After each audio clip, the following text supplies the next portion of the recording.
Bookstore, Grannis and Associates, Las Casas Drugs, and by Middle Tennessee Electric. Now, let's go to the ballpark. Thank you, and good. Is it morning or afternoon? It's good afternoon, isn't it?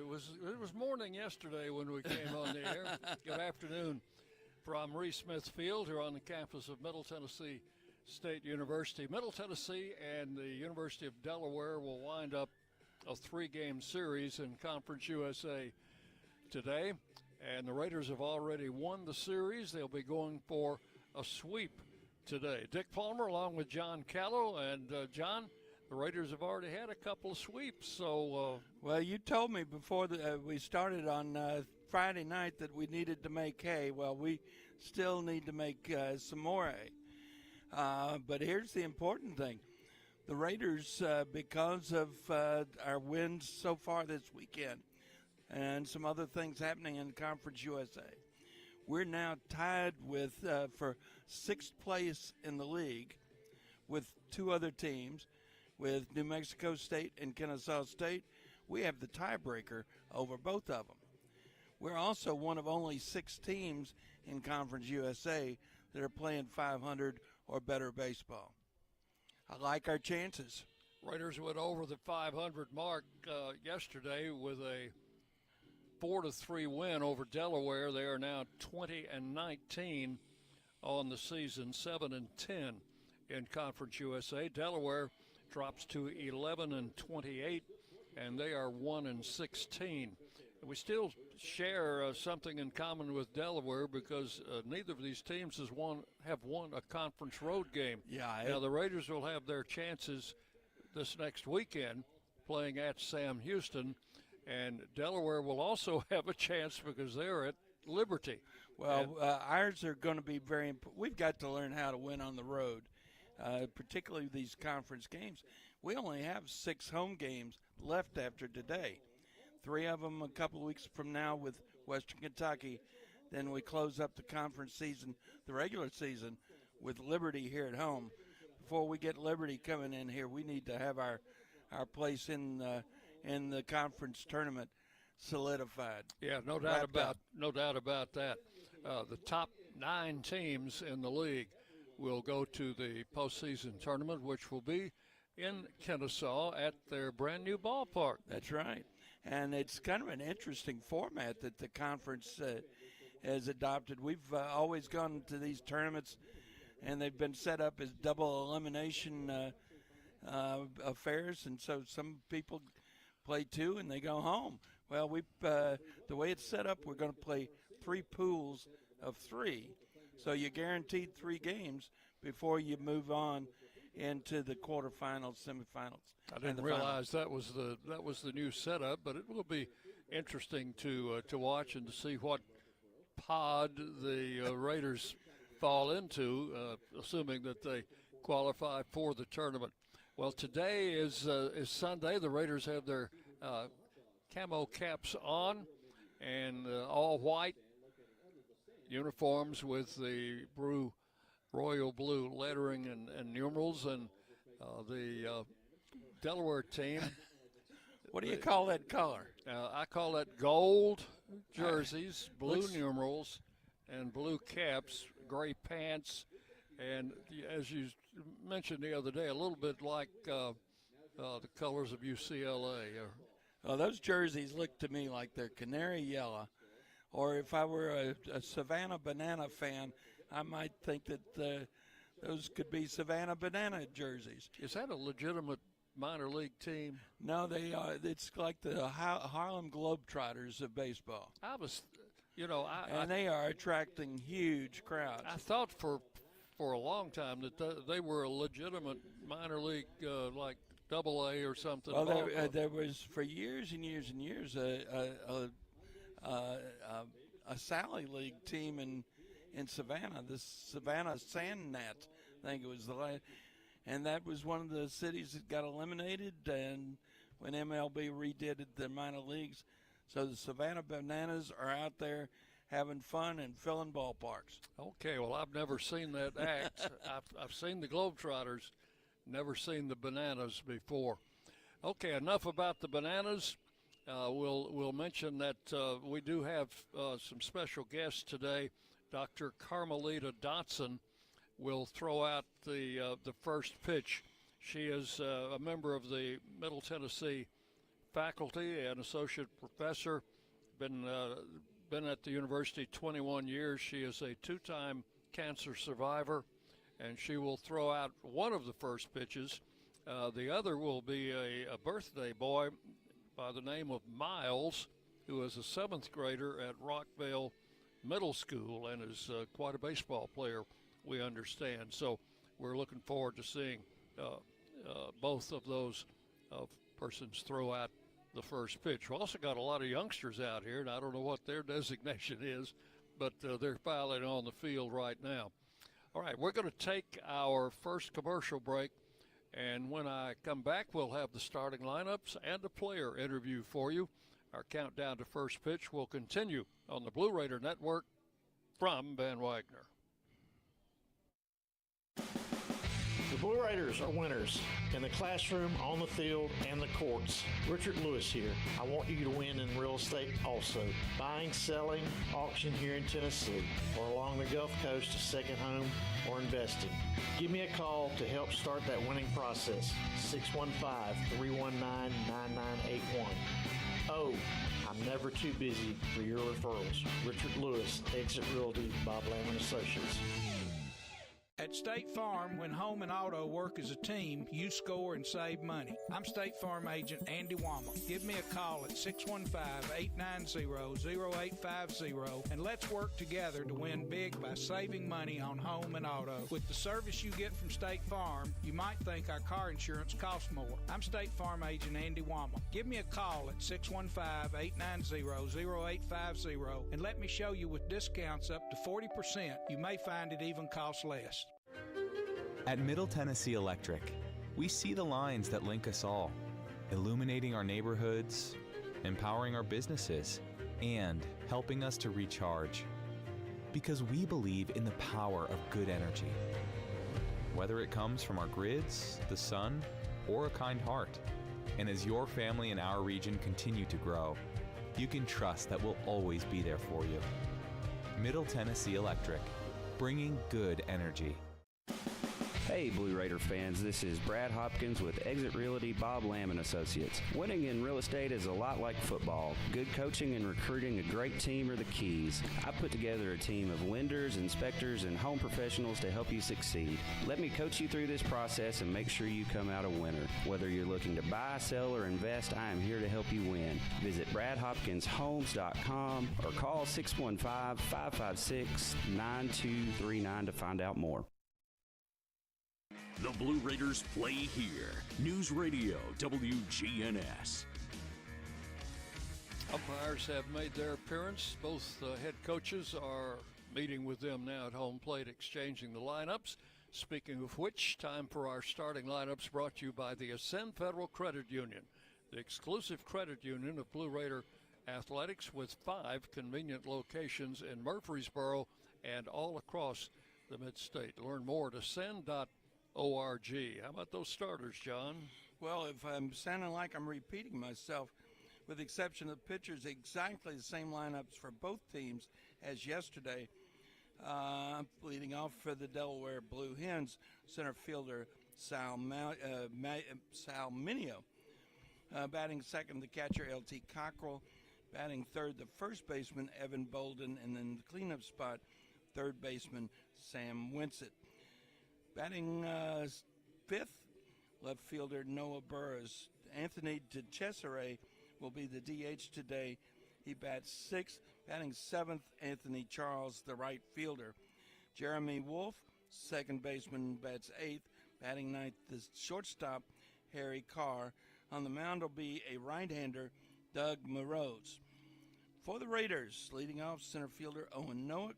Batting second, DH Lane Akers. Cooper Clapp, the second baseman, bats third.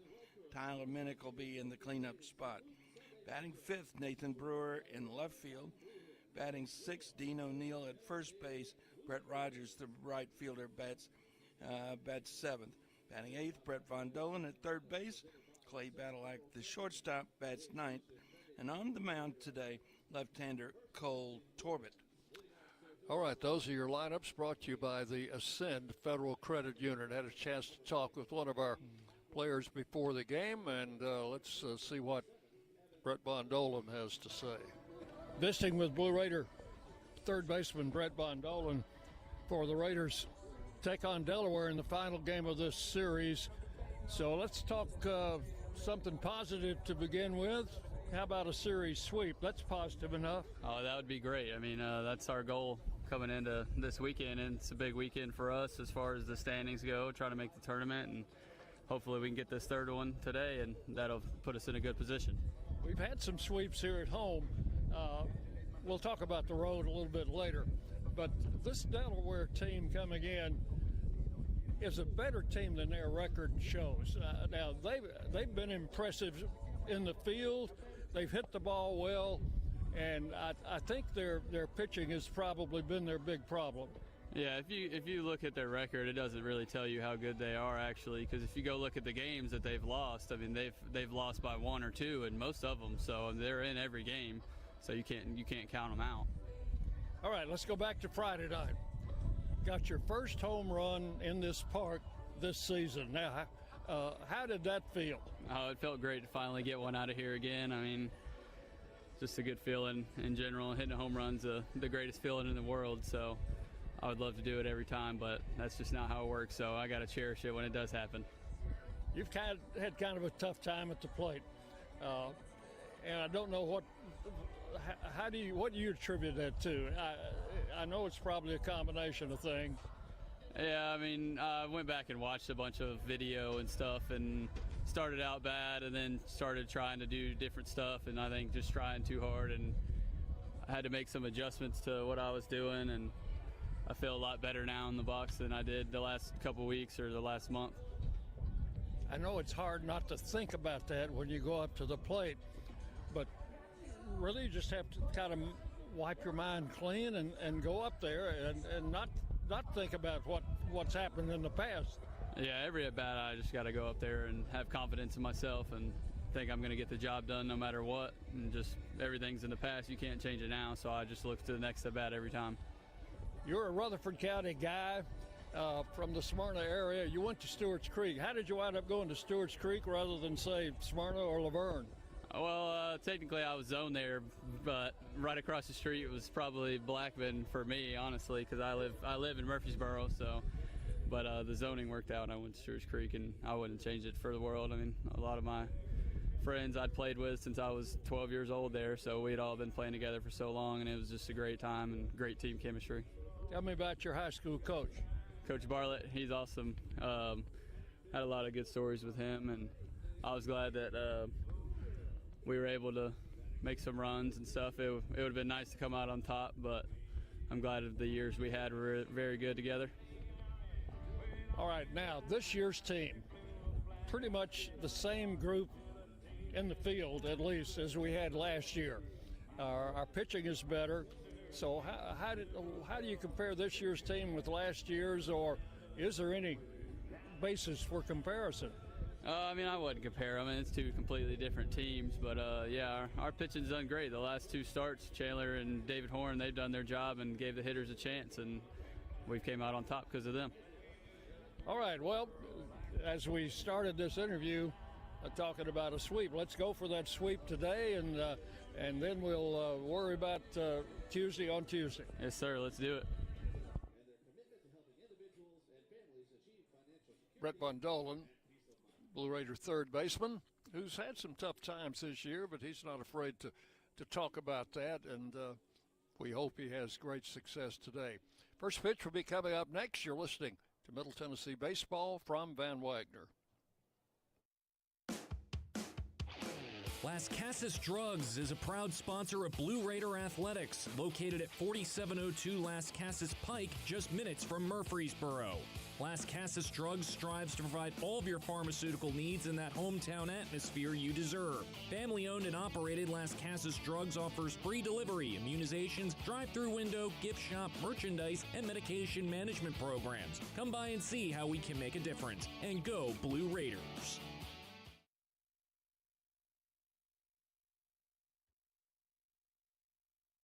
Bring your game day style courtside with a stop at Lightning's locker room on the concourse. From bold new drops to timeless campus classics, we've got everything you need to turn heads from class to... Hey folks, it's Chip Walters from Exit Realty Bob Lamb & Associates, helping Middle Tennessee make smart moves in a fast-moving market. Whether you're buying, selling, or just exploring your options, you deserve someone who knows this community and treats your goals like their own. From first-timers to long-time homeowners, I'm here to guide you with clarity, confidence, and a steady hand. When you're ready to make the next move, start with someone you trust. Visit choosechip.net and let's make your 2026 move the right move. Nothing is more expensive than a missed opportunity that could have changed your life. Maybe you're just graduating high school, or are working and need to earn a degree to advance your career. Or you aspire to be a leader, and a graduate degree can make that happen. Whether you're just starting out or retooling for the future, Middle Tennessee State University can help you get there. MTSU, the University of Opportunities. WGNS, Murfreesboro, Smyrna, the flagship station for Blue Raider sports.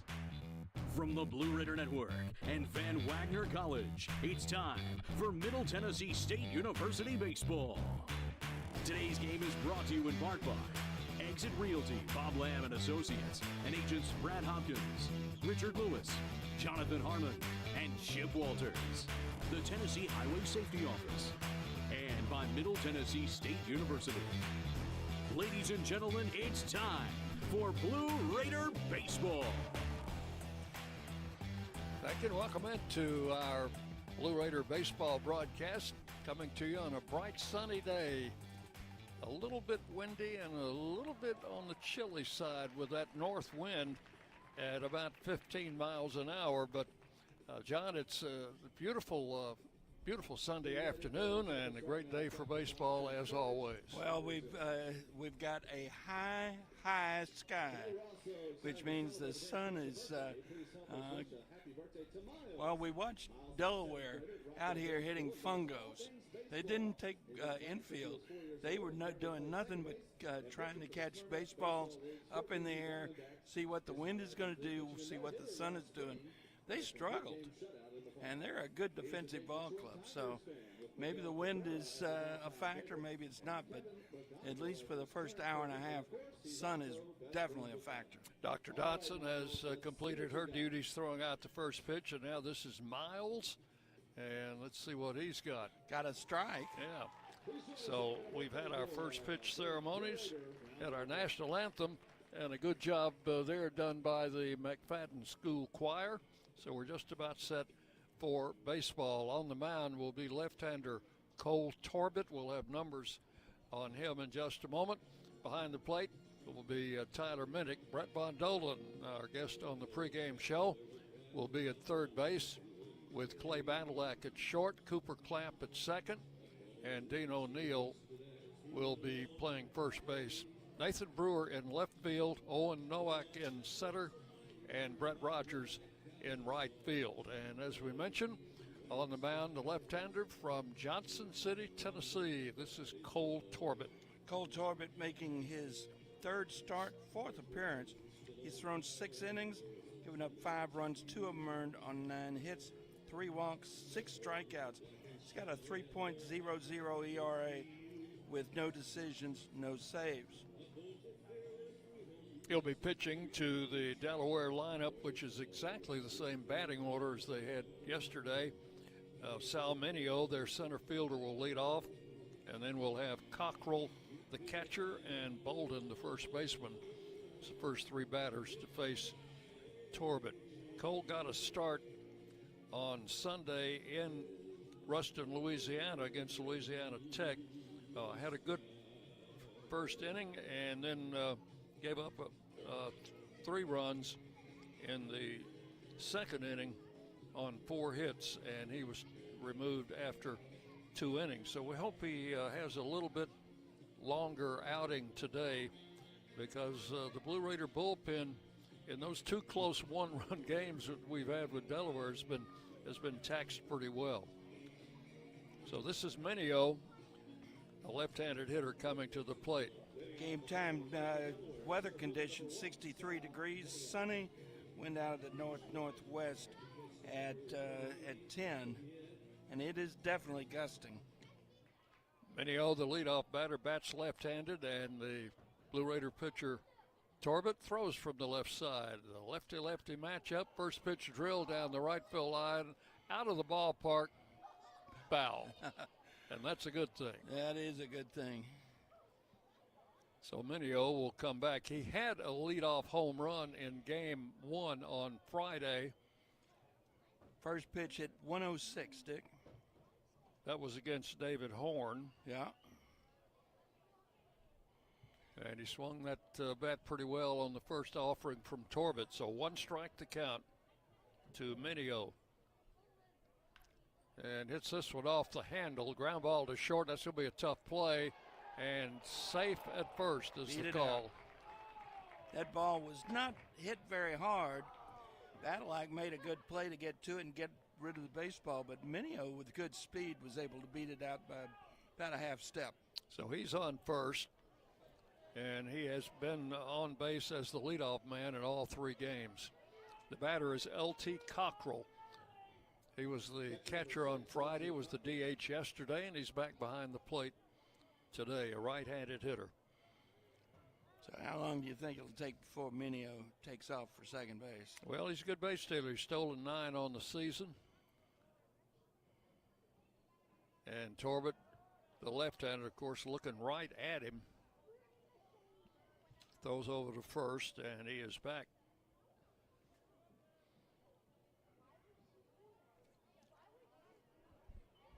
Cockrell 0 for 7 in the series. He has driven in a couple of runs, however. Pitch to him is right in there for a strike. 0-1.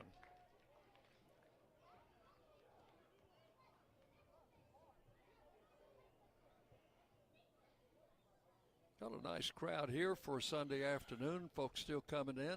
Notice where they're all sitting, though. I don't see anybody sitting in the shade. Throw to first, the runner back. Here are 2 kids in the shade. That's it. 2. They both have a row to themselves. Temperature in the low 60s and a fairly swift north wind blowing.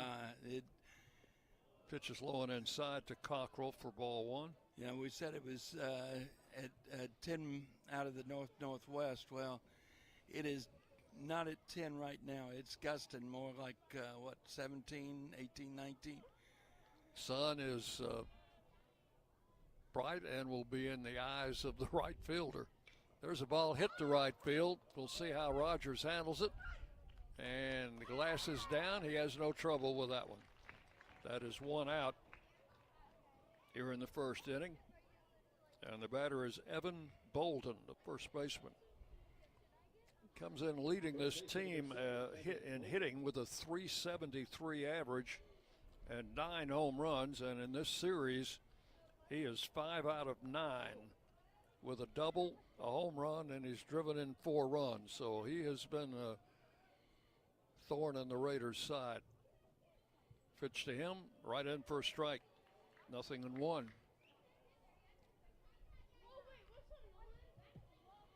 Cole Torbett making his 3rd start of the season. Had to overcome some injuries earlier in the year before he got a chance to pitch.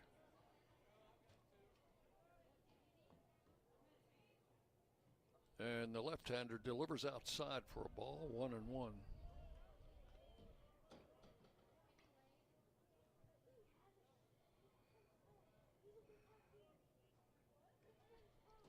Two one-run games in this series thus far.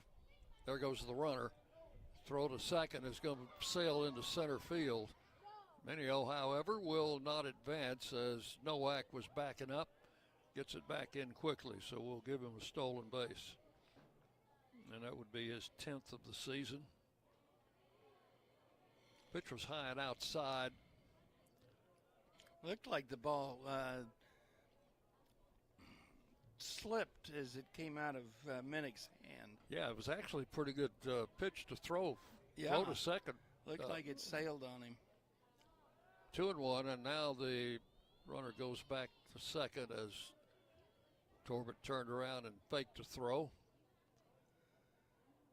And I'm glad he didn't throw it, because we've seen that ball go into center field too many times. We have. 2 balls, 1 strike. And the pitch, strike on the outside corner. Good pitch on the corner. That fooled the hitter Bolden. And it's 2 balls and 2 strikes.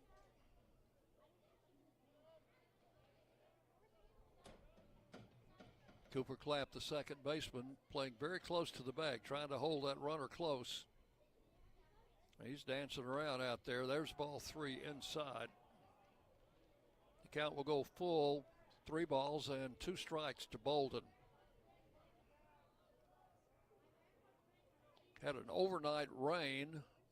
The rain that we were trying to avoid yesterday finally did come in around 5 o'clock or so. Ball hit to center field. Nowak moving over into right center. Runner tags. There he goes. Here comes the throw. Might be a play. He's in there safely. Minio just has really good speed. So the out recorded by the center fielder. Just outran the baseball. Simple as that. 2 outs, and now they have a runner at third base. 2 down, and the batter will be the third baseman, Sam Winsett. Cleanup hitter. He's at 326 for the year, and he had a home run in yesterday's ball game. That came in the 8th inning. That made it a close game. Raiders hung on to win 4-3 yesterday. Pitch to Winsett is inside, ball 1. Trying to keep up with the men's tennis Conference USA Championship match, which is at the outdoor courts today. Middle Tennessee and Liberty. Here's the pitch, swung on and missed, 1-1. Liberty won the doubles point. Middle Tennessee picked up a win in their first singles match, so that championship match tied at 1-1. And we need to remember, Minio was the one that tried to steal home yesterday, right? He did that. Little tap. Corbett picks it up, throws to first, and records the out, and that will end the threat here in the top of the first inning. So for the Blue Hens, no runs, 1 hit, and 1 man left. We'll go to the bottom of the first inning. Delaware nothing, Middle Tennessee coming to bat. You're listening to Blue Raider Baseball from Van Wagner. Will Fraley, attorney at law, has experience you can count on. Former Blue Raider baseball player and MTSU alum Will Fraley serves Murfreesboro and the surrounding communities. Put a strong and experienced legal fighter on your case. Give Will Fraley a call and he can handle all of your legal matters, including criminal and domestic or family law. Visit willfraleylaw.com or call 615-410-7290. When the arena lights dim for a concert, or when the crowd becomes one at a big game, you can almost feel like you're the biggest fan. But who's your biggest fan? It's the person that will get you home safely after a night of drinking. It's the person who looks out for your life to make sure you leave the stadium with someone sober. This could be a designated driver or someone who offers to get you a ride share. Because in Tennessee, fans don't let fans drive drunk. Brought to you by the Tennessee Highway Safety Office, a division of the Tennessee Department of Safety and Homeland Security. WGNS, the flagship station for Blue Raider sports. We'll go to the bottom of the first inning. Delaware left a runner at third, so we're still scoreless. And on the mound for the Blue Hens of Delaware is Doug Morose. He's a grad student, 6'5", 230 pounds, junior college transfer. He's a native of Maryland. And we'll have numbers on him in a moment. He'll have Cockrell behind the plate, Winston at third, Carr at short, Wolf at second, Bolden at first, Burrows in left field, Minio in center field, and Charles in right field. And on the mound will be a right-hander, Doug Morose. Making his 8th appearance, all starts. He's thrown 27 in the third innings, given up 25 runs, 23 earned on 35 hits. 11 walks, 18 strikeouts, 7.57 ERA, a 1-4 record. He's given up, of those 35 hits, 15 have been for extra bases, 10 doubles, 5 home runs. Opponents hitting .321. Owen Nowak took the first pitch for a strike. The next pitch outside. 1 ball, 1 strike to the Raiders' leadoff man. Nowak's had a good series, 4 out of 8, all singles. Pitches inside. Ball 2, 2-1. Morose has been part of their weekend rotation all season. Missed a turn, though, last week. There's a line drive and a base hit to left field, and that's where Nowak's been placing the ball for the entire series, and he is at first base. So the Raiders have the leadoff man on, and Lane Akers will come in. He's the DH again today. The word had gotten out that throughout the league that Nowak was a pull hitter, and we're seeing a lot of shifts. And the way you beat the shift is you start going to the opposite field, showing that you can go all fields. Pitch to Akers, a fastball strike on the outside corner. 0-1 in the series. Lane 1 out of 5.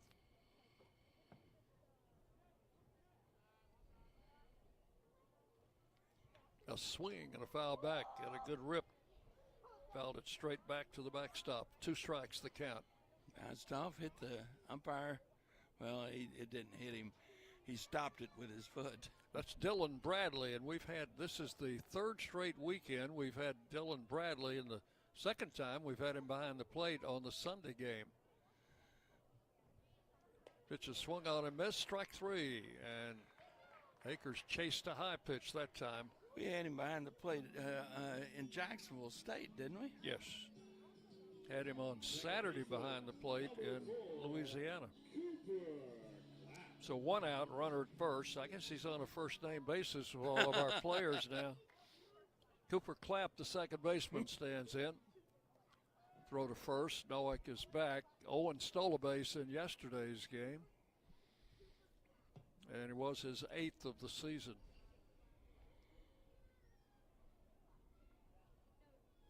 Right-hander comes set, and the pitch is a bouncing ball to the right side. They'll not get only 1, and over to first base. And that turned into almost a very interesting play.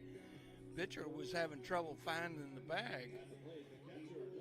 Was that first to pitch? Yeah, that was going to be 3-1.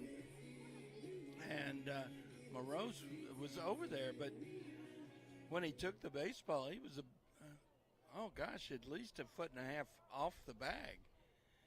2 outs, runner at second as Nowak advanced on that ground out, and Tyler Minnick takes the strike. 0-1. Minnick's had a good series, 3 out of 8. Double, home run, 4 runs batted in. And the pitch to him is hit up the middle, but they're playing him that way. The second baseman, Wolf, will get it and throw him out. And Wolf was playing a step or 2 to the left of second base, and Minnick hit it right at him. Didn't move an inch, did he? So that play goes second to first for the 3rd out. So each team put the leadoff man on, but neither could score. No runs, 1 hit, and 1 man left. We've completed 1 full inning, and we are scoreless here at Reese Smith Field. You're listening to Middle Tennessee Baseball from Van Wagner.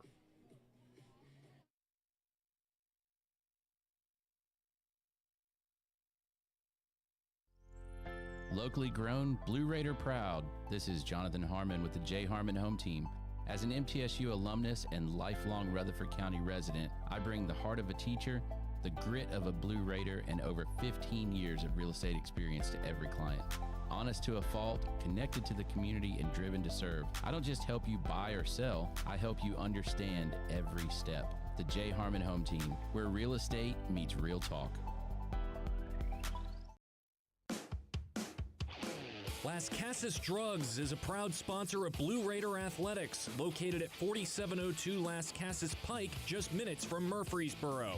Las Casas Drugs strives to provide all of your pharmaceutical needs in that hometown atmosphere you deserve. Family-owned and operated, Las Casas Drugs offers free delivery, immunizations, drive-through window, gift shop, merchandise, and medication management programs. Come by and see how we can make a difference. And go Blue Raiders.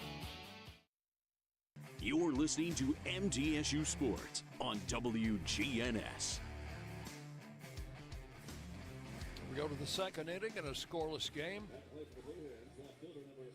Raiders going for a 3-game sweep today, and Delaware trying to win their first road game of the season in conference play. Left-hander Cole Torbett delivers the first pitch, and it's into the turf at home plate, bouncing away for ball one. This is Noah Burrows, the left fielder.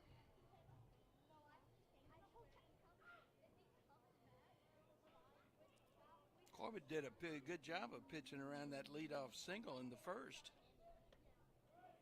Pitch is high for ball two, and it's 2 balls and no strikes. Shading him a tad to the left side. Now your outfielders should be playing a few steps in from from normal play in the outfield. During batting practice, that wind was knocking everything down. Ball 3, and now the 3-0 is in there for a strike, 3-1. Von Dolan guarding the line at third base.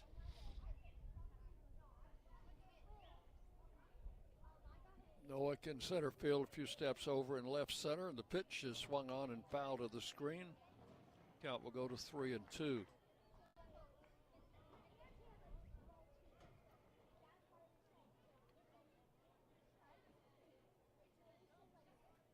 So full count on the leadoff batter here in the second inning. Right-hand hitter Burrows hits this one in the air into left center. Noack going back and reaches over his shoulder. Did he hang on? I thought he made the catch. He crashed into the wall, and apparently he made the catch, and the ball came out when he crashed into the wall, and he took a hard spill on the warning track. But they're saying he held on long enough. I'm really surprised the ball went that far, given the way the wind's blowing. Well, without that wind, that ball is probably over the wall. Oh, yeah, no doubt. So Noack. Well, he hit that wall hard, didn't he? Yeah, and Nathan Brewer over in left field was the closest one to him, and he's trying to assist him. He's up, and he's okay, I think. Looks like it. One down now. Here's Cesare, the DH today. He was the catcher yesterday. Takes the pitch for ball one. He started all games. He's 3 out of 7 in the series with a double and a run batted in. Torbett's pitch swung on, and that one's hit high in the air. This will be an adventure if it stays fair, but it goes foul back behind the Delaware dugout. Did that get into the grandstand? I don't think so. Kids are trying to find it. How do we get down there? Somebody will locate that ball. And then we will have a souvenir. Or a ball game. Pitch is swung on, hit to short. Picked up by Badalak. Throws high to first, and then O'Neill makes the tag. Good play by Dean O'Neill. That saved an error. It sure did. Badalak's throw was high and off to the home plate side. But O'Neill, with a swipe tag, records the out. So 2 down in the second inning. And here's Anthony Charles. That's 2 really good defensive plays, John, to start this inning. Charles, a left-handed batter. And the pitch from Torbett is swung on and missed, a rather an awkward swing. He was obviously fooled on the pitch. Yeah, I threw him a 74-mile-an-hour changeup. 1 strike to count. And a little looper down the left field line. That is foul. Oh. That's a good thing. That was wind aided. I'm not sure that thing was going to drop, and Charles would would runner. have himself a double if that had fallen in fair territory. So the count is 2 strikes on the left-hand hitter. Charles 1 out of 7 in the series. And Torbett with the pitch, just missed outside, ball 1. That's the fastball.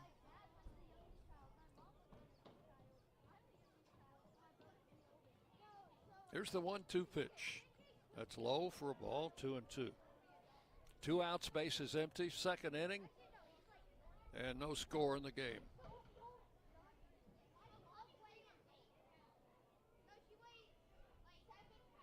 Cole Torbett with the 2-2 pitch. That is in for a called strike, and Charles looked at strike 3. So that's all, 3 up and 3 down here in the second inning. Torbett gets his first strikeout, and we'll go to the bottom of the second inning as Middle Tennessee and Delaware are scoreless here. You're listening to Blue Raider Baseball from Van Wagner. Courtside with a stop at Lightning's locker room on the concourse. From bold new drops to timeless campus classics, we've got everything you need to turn heads from class to tip-off. Whether you're rocking a hoodie in the student section or sporting a tee around town, your look says it loud. You're here for the wins, the energy, and the tradition. So step up your style and your spirit, because at Lightning's locker room, the season never slows down, and every fan plays a part in the hype. Let's make every day feel like game day. The Blue Raiders are winners in the classroom, on the field, and the courts. Richard Lewis here. I want you to win in real estate also.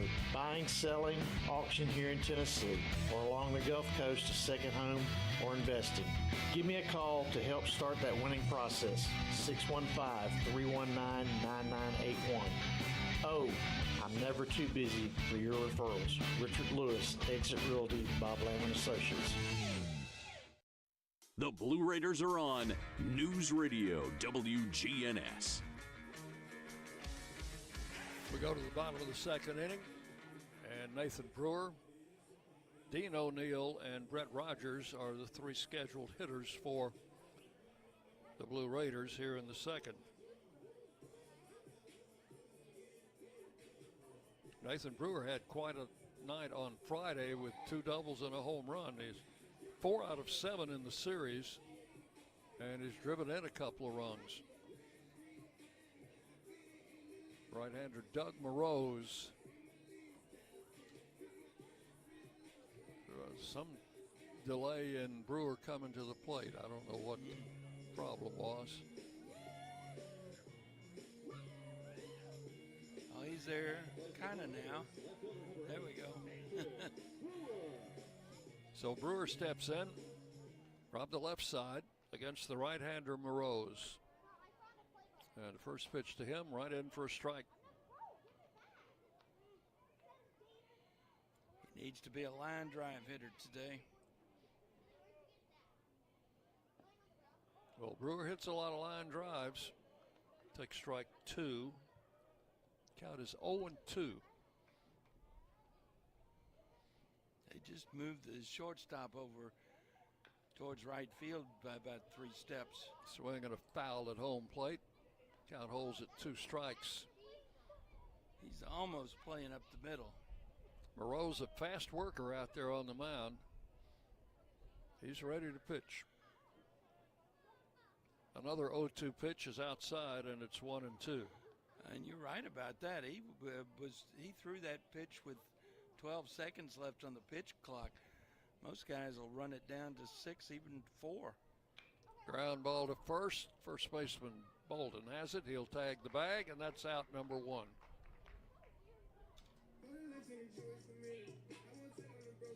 Dean O'Neill will come to the plate. O'Neill at first base today, as he has been for the entire series. 1 out of 8 for the series with a double, and he has driven in 2 runs. Had a 2-run double yesterday. Pitch is swung on, hit in the air into right center. That's going to be shallow, and the right fielder coming in and makes the catch on the run for out number 2. That's why they were playing, hitting all those fungos during their pregame instead of doing infield. So 2 outs in the second inning. The batter, Brett Rogers. Brett's 3 out of 7 and has driven in a couple of runs. Pitch is a strike call, 0-1. Rogers stands at 329 on the season. This pitch misses for ball 1, 1-1. And Moroz comes right back and is a little bit high for ball 2, 2-1.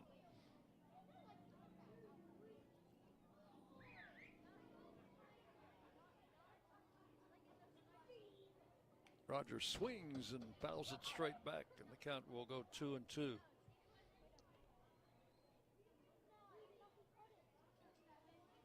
I think we got a pretty close to full section over here to our left. They're all in the sun. Everybody in the sun today but us. There's a ground foul outside the bag at first. Coach Hubert took care of that one. 1 hopper. Handles it like a true infielder. 2-2 the count. Swinging a line drive down the left field line. That's fair. That's going to get all the way to the wall. Rogers heading for second. He could try for 3. He puts on the brakes. Yeah, good. Goes back good into thing. second base. He will have a 2-out double here in the second inning. Goes opposite field. The left fielder dove to cut that ball out. Off, got past him, went to the wall, had to get up and go after it. So Rogers with a 2-out double will be on second base for Brett Von Dolen. Stands in from the right side, and the pitch is high for ball 1. Von Dolen 2 out of 7 in the series. Home run on Friday, 2 runs batted in. Swing and a miss, and the count will go to 1-1. Pulled the string on him.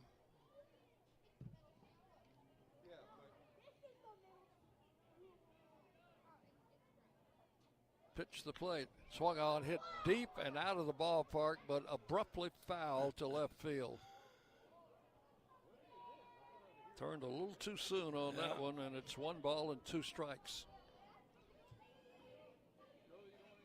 He's saying, throw me that pitch again. Right-hander comes set. And the pitch. Outside and high, ball 2, 2-2. Clay Badalak waiting to hit next.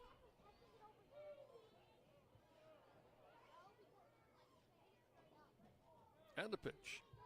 Swung on a miss, struck him out, and the tag applied by the catcher as that ball was into the turf. So that is out number 3, and that's all here in the second inning. No runs, a hit, and 1 man left. We've completed 2 full innings. Middle Tennessee and Delaware are scoreless. Game 3 of this 3-game series. You're listening to Blue Raider Baseball from Ben Wagner. At State Farm, when home and auto work as a team, you score and save money. I'm State Farm agent Andy Wama. Give me a call at 615-890-0850 and let's work together to win big by saving money on home and auto. With the service you get from State Farm, you might think our car insurance costs more. I'm State Farm agent Andy Wama. Give me a call at 615-890-0850 and let me show you with discounts up to 40%. You may find it even costs less. At Middle Tennessee Electric, we see the lines that link us all, illuminating our neighborhoods, empowering our businesses, and helping us to recharge. Because we believe in the power of good energy. whether it comes from our grids, the sun, or a kind heart. And as your family and our region continue to grow, you can trust that we'll always be there for you. Middle Tennessee Electric, bringing good energy. Rutherford County's MTSU station, News Radio WGNS. And we go to the third inning. The Delaware coach is Greg Mamula, out talking to the umpire about something, John. What were they discussing? Now there's something happening at first base. Oh, they're looking at the bag. Well, you tell them about it while I put in my dinner order. Okay, they since I didn't get any food before the game. We don't have the safety base today. It's just the typical first base. Wonder what that was. Did we have it out earlier, maybe? It was down when on both of those close plays at first Okay, base. so now we've just got the single base, the traditional first base. What are we going to do? How can we play? Here's Jimmy Wolf, the second baseman. You keep saying Jimmy. It's Jeremy. His mama might High be pop up into the sun and the wind. Badalak under it on the dirt. He'll take it for out number one. That is not an easy play, is it? No. All right, what second vegetable do I want, John? What are your choices? Well, I haven't got a menu in front of me, but we've been to Bell Buckle Cafe so many times. I almost know it by heart. Their corn pudding is always good. That's it. That's the one.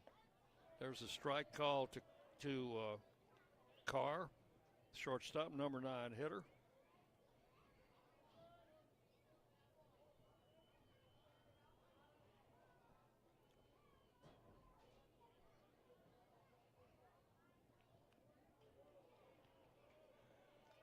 That's a swing and a foul. I think the last time I was in Bell Buckle at a meal time, they were actually closed. What, do they close on Mondays? Yes, they are. So it must have been a Monday, because we were just all excited about eating at the Bell Buckle Cafe. So the count is 2 strikes, and there is strike 3 called. So Carr called out on strikes. Be the second strikeout for Torbett, and both of them have been called third strikes. Yeah, he got Anthony Charles to finish the second inning on a called strike. So here is Minio. We need to just get him out and not have to worry about it. Infield hit in the first inning. That hit him right on top of the batting helmet. So he's on base for the second time. Hit by a pitch. That will bring up Cockrell. Catcher number 6, LT Cockrell. Well, the Blue Raiders and Liberty having quite a championship match over across the way. Looks to be just about all even. The singles match is still going on. Torbett throws to first. Runner back. I gave you the final from the Lady Raiders, did I not? Yes. Okay. 1-0, New Mexico State. That's correct. So New Mexico State wins the series 2-1. Runner goes, throw to second base. Again, it's off the mark and into center field. And again, Minio, who was sliding in, will hold up at second. So give him another stolen base. That throw was almost identical to the first throw by Minnick. So now a runner at second with 2 outs. The pitch was a strike to Cockrell. 0-1. That's a strange count to be running on. And the pitch. And he went around, Oh, fooled on the pitch. The count goes to 0-2.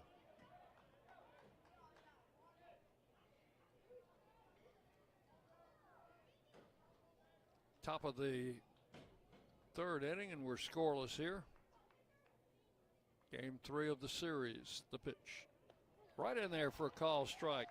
All 3 of Torbett's strikeouts, John, have been called third strike. So he's outboxing them. Hitting his spots. That's what you're doing. So in the inning, no runs and no hits. 1 man left. We'll go to the bottom of the third inning. Middle Tennessee and Delaware still scoreless on the Blue Raider Network from Van Wagner.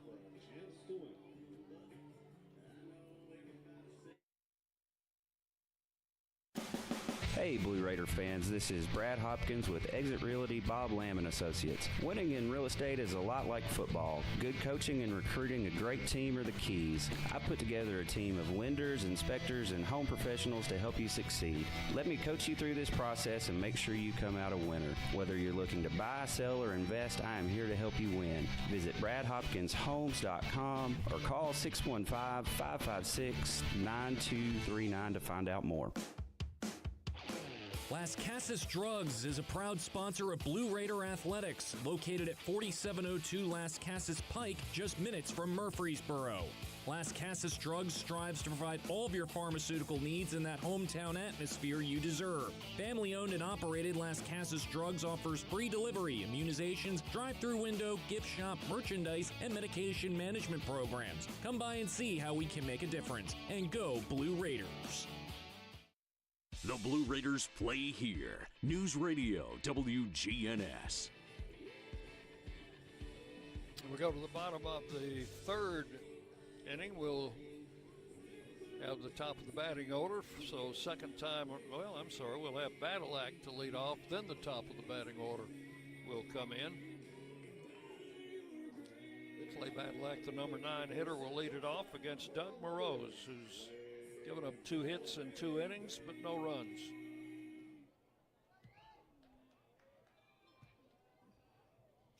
Right-hander delivers, and the first pitch is outside to Badalak for ball 1. Clay is 0 for 6 in the series. This pitch missed outside for ball 2, 2-0. See his dad down there in the stands. He's got the live phone out, taking a picture of this at bat. And a strike is called, 2-1. Doesn't have that big cheering section that he had Friday night. A swing and a miss. Handcuffed him with an inside pitch, 2-2. Got him with a slider on that, as you said, handcuffed him. Got in under his hands. And Morose with the pitch, bounce to the right side. The pitcher's going to cut it off and toss it over to first. And that is out number 1. Play goes pitch to first for the first out. Now the second time around with Owen Nowak, who had a leadoff single in the first inning. Went the other way and lined it into left field. And bunts. And it's a good one. Catcher picks it up, throws to first, not nearly in time. No. Nowak beats it out. That'll be his second hit of the game. Good I don't think you can drop one down any better than that. That's if you put a target down for the perfect bunt, you'd have hit it. Third hit given up by Morose, and the batter is Lane Akers. Far enough out, the catcher had to handle it. Too far for the pitcher. Third base not even in the play. Akers struck out in the first inning. So 1 out, runner at first. The pitch swung on, hit to left field. That's going to be in for a hit. They threw to second base to try and get a force. That ball was hit so sharply and fielded on one hop by the left fielder. Had the runner not been going hard coming into second, that play might have worked.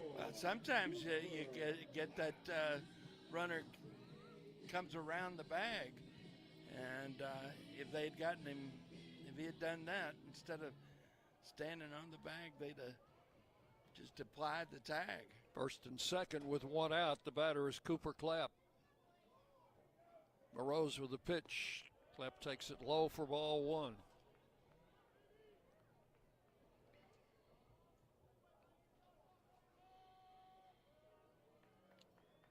Big right-hander. He's about 6'5". Ready to work. Pitch is outside for ball two, 2-0.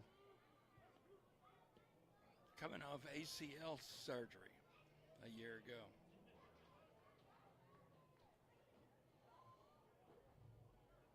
So that's why he's a grad student.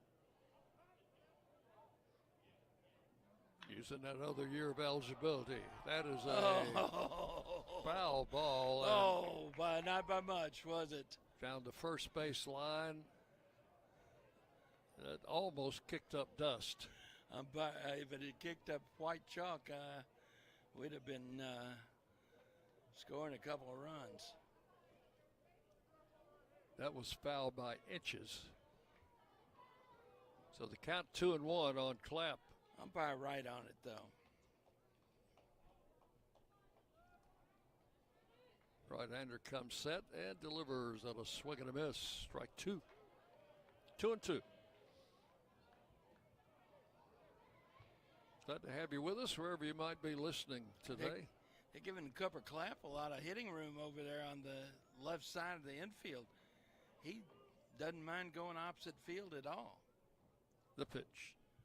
And he hits it to the opposite field, but too high up in the air. It's a foul ball, and it's going to be caught by the third baseman. Winston made the catch in foul ground, so that's out number two. The wind had shifted. Instead of blowing across like it had been, which would have maybe gotten that ball out, it's turned around and blowing straight in now. Tyler Minnick grounded out in his first at bat, stands in with 2 on and 2 out. And the pitch to him is right in there for a strike, 0-1.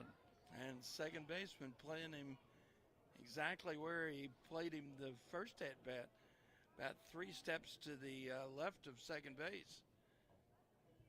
And he goes the other way for a long foul fly down the right side. That'll take a couple of hops and go right over by the clubhouse. 2 strikes the count. 330 down each line here. 395 to straightaway center. 365 to the power alleys and left and right center. Scoreboard behind the outfield fence at the 365 mark. And the pitch to the plate is a breaking ball that hangs up for ball 1. 1-2. You've got the Lee Victory Wall of Champions behind the left field fence, which stretches for a good 30 feet or so. There's a ground foul past third, and the count remains 1-2. Haven't had to make any changes on that Wall of Champions lately, John, so we need It's time. Yeah, it's about time to add another year up there. All of the conference championships, tournament championships, and NCAA regionals are listed on the Lee Victory Wall of Champions. Pitch low into the turf. Catcher stops it, prevents the runners from advancing. 2 balls and 2 strikes. Lee Victory, a long-time supporter from the Smyrna area, and a great fan and contributor to Middle Tennessee baseball. Check swing and a foul. Count holds at 2-2.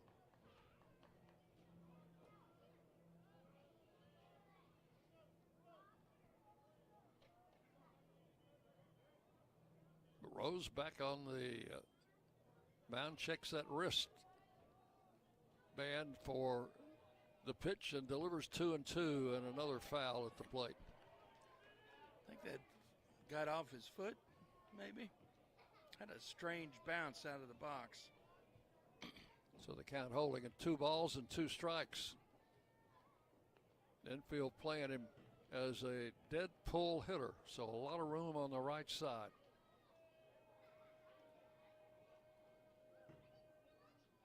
And Moreau's with the pitch, and it hits it foul again off to the right, and might be in the grandstand. Yeah, it go. is. Somebody over there? Youngster, gives it to the kid. Yeah, he gives that to a youngster. Good job. He's got a ball. That's one of the McFadden students that sang the national anthem for us. He's excited, isn't he? Look, he's showing it to everybody. Pitch outside, ball 3, 3-2.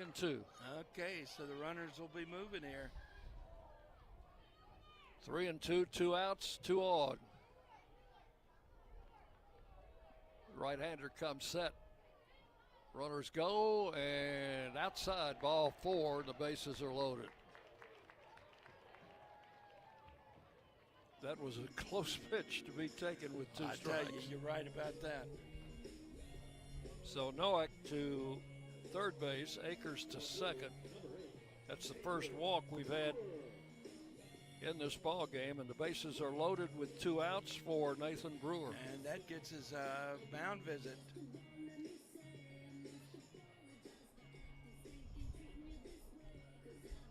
They got a right-hander throwing in their bullpen. Yeah. Pitching coach is Daniel Sweeney.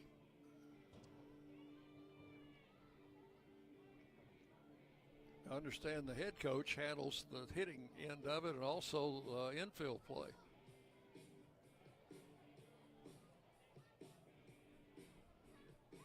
This is first year for Delaware in Conference USA. They were in the Middle Atlantic Conference from 1923 through 1958. They were in the East Coast Conference from 1959 through 1990. The American East Conference from 1991 through 2001. The Colonial Athletic Association from 2002 to 2025. So this is their 5th conference affiliation now in Conference USA. Well, they were a D2 school for the longest time, weren't There's a ground ball right side. Second baseman has it. Wolf over to first. And Brewer swinging at the first pitch. Grounds out to second. With the bases loaded. No runs. 2 hits. 3 left. Totals after 3 innings. For Delaware, no runs, 1 hit.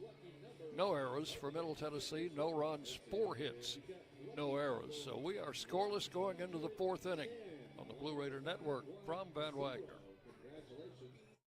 Bring your game day style courtside with a stop at Lightning's locker room on the concourse. From bold new drops to timeless campus classics, we've got everything you need to turn heads from class to tip-off. Whether you're rocking a hoodie in the student section or sporting a tee around town, your look says it loud. You're here for the wins, the energy, and the tradition. So step up your style and your spirit. Because at Lightning's locker room, the season never slows down, and every fan plays a part in the hype. Let's make every day feel like game day. Hey folks, it's Chip Walters from Exit Realty Bob Lamb & Associates, helping Middle Tennessee make smart moves in a fast-moving market. Whether you're buying, selling, or just exploring your options, you deserve someone who knows this community and treats your goals like their own. From first-timers to long-time homeowners, I'm here to guide you with clarity, confidence, and a steady hand. When you're ready to make the next move, start with someone you trust. Visit choosechip.net and let's make your 2026 move the right move. WGNS, the flagship station for Blue Raider sports. We are scoreless going into the 4th inning of this 3rd game of the series. Let's pause 10 seconds for station identification. You're listening to Middle Tennessee Baseball. The flagship station for Middle Tennessee sports. WGNS, Murfreesboro, Smyrna. The Blue Raiders play here. For Delaware, Evan Bolden, the first baseman, leads it off against Blue Raider left-hander Cole Torbett. And the first pitch is swung on, grounded to short. Clay Badalak up, over to first in time. 1 pitch and 1 out here in the 4th. And good news from the tennis courts, John. All right. Blue Raider men take the number 4 single, 6-3, 6-1, and that evens the match at 1-1 after Liberty won the doubles point. So the other singles match is still going on.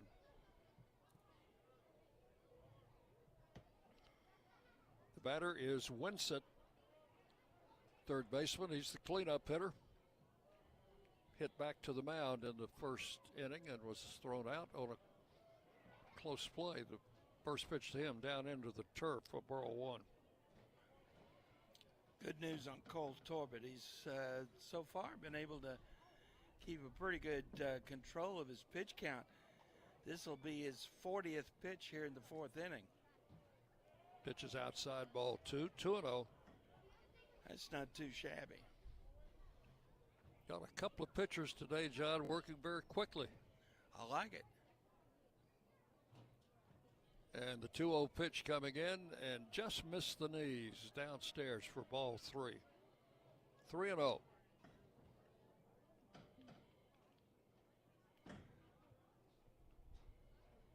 Third time that Torbett's had a 3-ball count. And this pitch is in the strike zone, inside part, 3-1.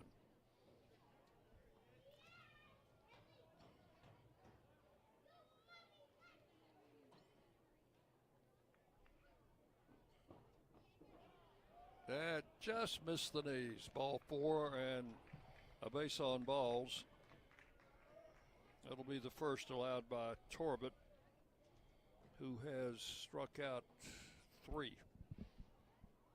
Noah Burrows, the left fielder, hit the ball into left center field, and Owen Nowak went all the way to the warning track, leaped up against the wall, crashed into the wall, caught the ball, and then went down in a heap.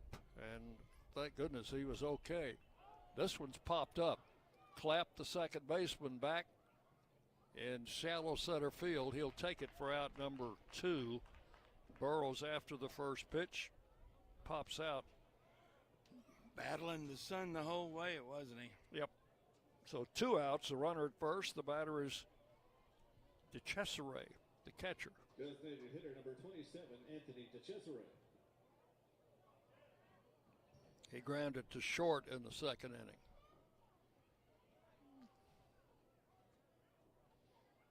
Torbett ready to work. Winsett, the runner at first. He'll draw a throw. Winsett's only attempted 1 steal this season.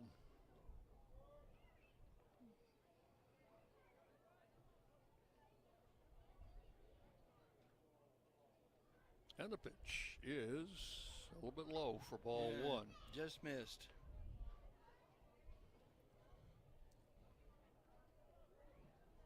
This has been a very tight series. The Raiders with an 8-7 win in the first game. There's a strike, 1-1. A 4-3 win in the second game. Had a big lead in the first game, but a furious rally in the 9th inning by Delaware made it a 1-run game. Here's the 1-1 pitch. Missed outside, ball 2. 2-1 to DeCesare. I think you said it very well in your pregame interview with Brett Von Dolan. This team is a lot better than their record would indicate. They're dangerous. Throw to first, runner back.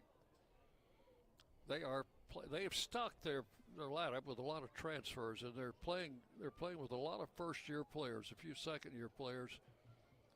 But they've had success in their previous conference. They were 28-25 overall last year. The pitch popped up in foul ground. First baseman over, but that one's going to sail back into the grandstand and down the stair. Oh, yeah, they got a whole posse of youngsters after that ball. Yeah. So the count will be 2-2 now on DeCesare.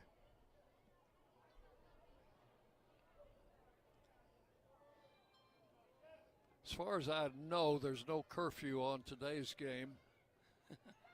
Delaware's flight is not until 9 o'clock tonight.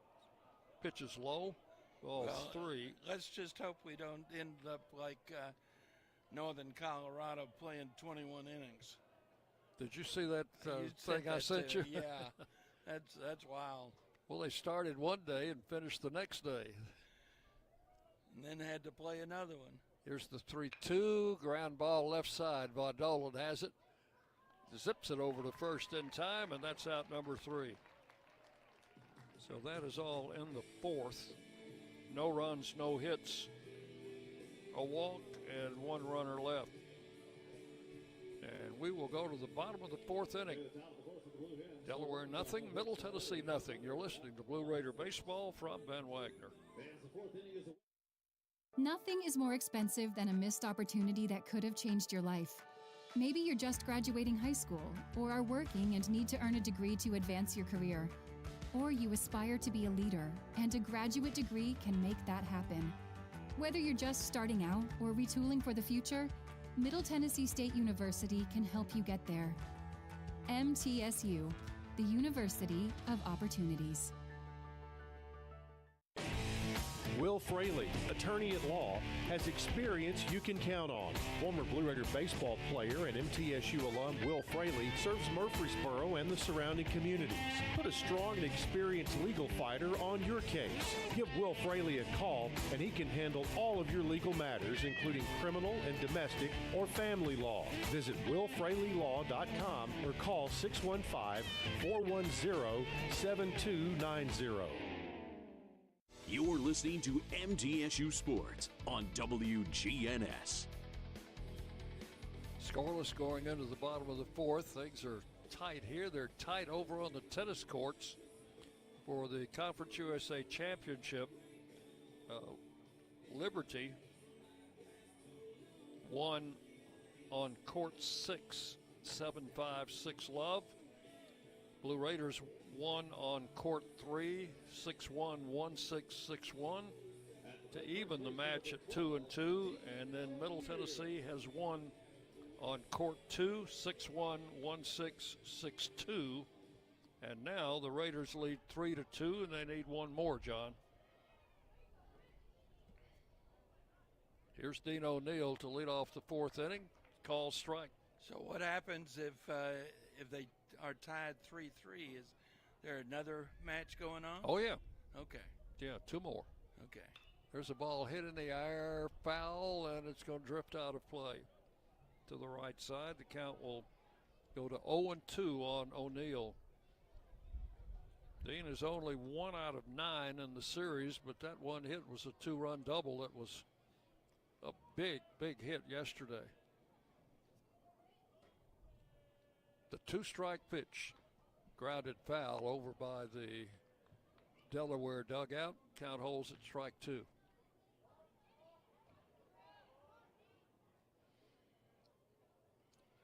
Going to have some interesting scores to give you when we get to scoreboard time. Pitch is swung on, foul straight back toward us. Hit the top of the screen. You were ready, weren't you, John? I was ready. Of course, we have the windows down today. That north wind blowing right in our face, so we are not open windows booth today. We know how to take care of this, don't we? There's a line drive. That's a base hit into left field, and the Raiders off to a good start here in the 4th inning. Dean laced it into left field. That is the 5th hit off Morose. The batter will be Brett Rogers. Rogers had a double down the left field line in the 2nd inning. Delaware had a right-hander throwing in their bullpen earlier. Not throwing now. Right-hander comes set.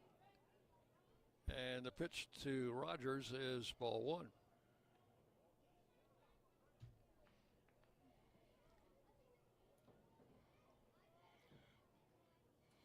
Morose was at 50 pitches coming into this inning. Toss over to first, runner back. Compared to Cole Torbett, who was at 50 pitches at the end of 4.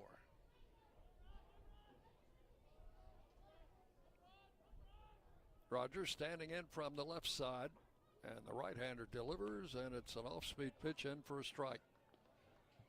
1 ball, 1 strike. Looks like they're planning on sending Torbett out for another inning at least. Why take him out? He's getting people out. Yeah. There's a line drive up the middle. That's a base hit. Runners will be at first and second with nobody out. The batter will be Brett Bondola. Hit number 6 for the Raiders. And could be a bunt situation, although you've got a power hitter up there. We'll see what the Raiders decide to do here. The Raiders do like to bunt in this situation. Who was it we played not too long ago that would use a double steal in this situation? Pitch, Show and bunt? he was around the bunt, took it for strike 1.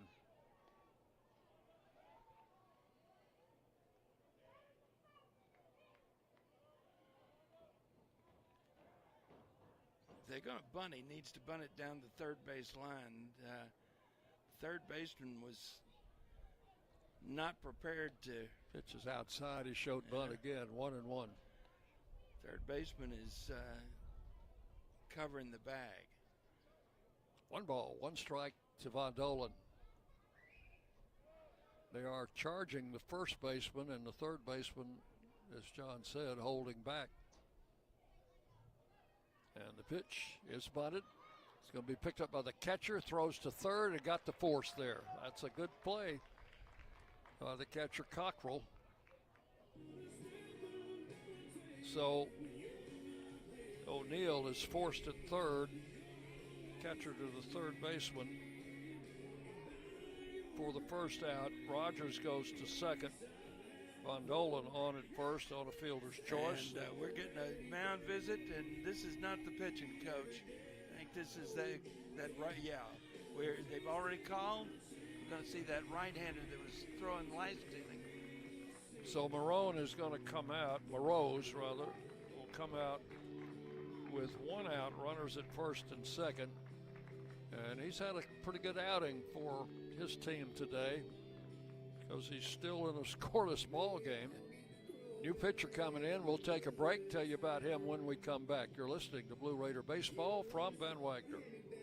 When the arena lights dim for a concert, or when the crowd becomes one at a big game, you can almost feel like you're the biggest fan. But who's your biggest fan? It's the person that will get you home safely after a night of drinking. It's the person who looks out for your life to make sure you leave the stadium with someone sober. This could be a designated driver, or someone who offers to get you a ride share. Because in Tennessee, fans don't let fans drive drunk. Brought to you by the Tennessee Highway Safety Office, a division of the Tennessee Department of Safety and Homeland Security. Locally grown, Blue Raider proud. This is Jonathan Harmon with the J. Harmon Home Team.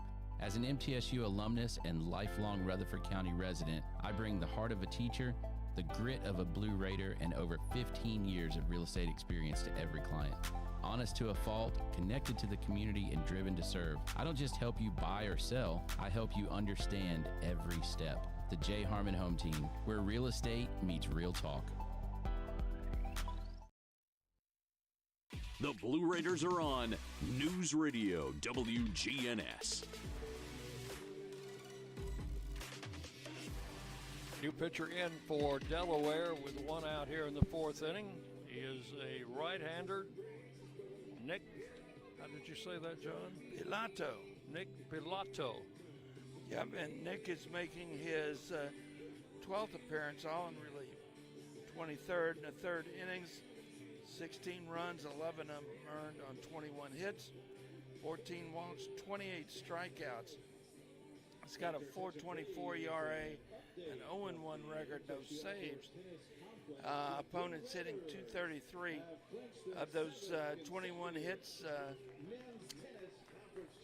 9 have been for extra bases, including 5 home runs. Freshman, 6'2", 190, out of Ellicott Clay, Maryland.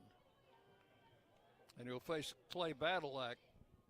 Runners first and second. First pitch is low for ball 1. Good news from the tennis courts across campus. Pass that along to you right after this pitch. And it is outside for ball 2. Raiders have won their 7th straight Conference USA Men's Tennis Championship, winning on court 1. And congratulations to Coach Jimmy Borndame and the Blue Raider men's tennis team. Pitches a strike to Badalak. 2 balls, 1 strike.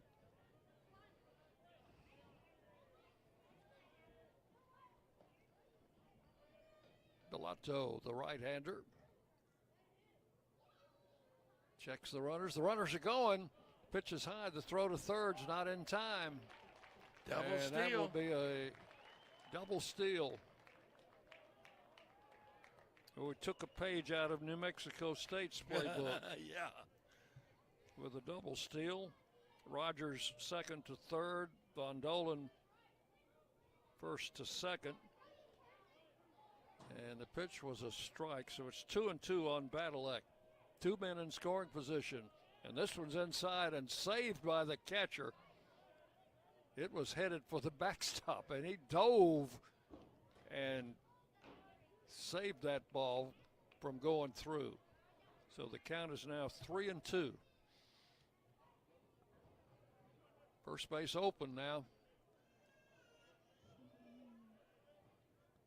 And the right-hander comes set. The 3-2 pitch high outside. They throw back to third. They've got the runner picked off third. Oh, my goodness. Rogers picked off third as the catcher Cockrell fired it down after ball 4 to Badalak, who goes down to first. But now we're back to first and second with 2 outs. Bases loaded with just 1 out would have been pretty great, huh? That's the second out. So we've had 2 outs at third base in this inning. Here's Nowak and bounces it foul to the right side, strike 1. I'm going to have Coach Borndame on the Monday Night Sports Show on our flagship station, WGNS. Be 5 to 6 tomorrow afternoon. That's worth tuning in on. He is one interesting guy to talk to. 1 strike to count to Nowak, and checked his swing. Did he go? He did not go, says the base umpire, so it's 1-1. Owen is 2 for 2. Has a single to left and an infield hit. Well, they've got the shortstop playing bunt hit. Almost up the middle. 1-1 pitch, taken for a strike, 1-2. Nowak steps out, not showing any ill effects from that confrontation he had with the left field fence. And the 1-2 pitch is swung on, hit up the middle, but I had him play just right. Shortstop will throw to first and get the out, and that's going to be out number 3. So Delaware with some heads-up defensive play in that 4th inning. They get 2 outs at third base. Then they had the shortstop position just right for Nowak and threw him out at first. No runs, 2 hits, and 2 left. We've completed 4 full innings, and we're still scoreless. Middle Tennessee and Delaware, final game of the 3-game series. We'll be back, go to the top of the 5th after this on the Blue Raider Network from Van Wagner. Las Casas Drugs is a proud sponsor of Blue Raider Athletics, located at 4702 Las Casas Pike, just minutes from Murfreesboro.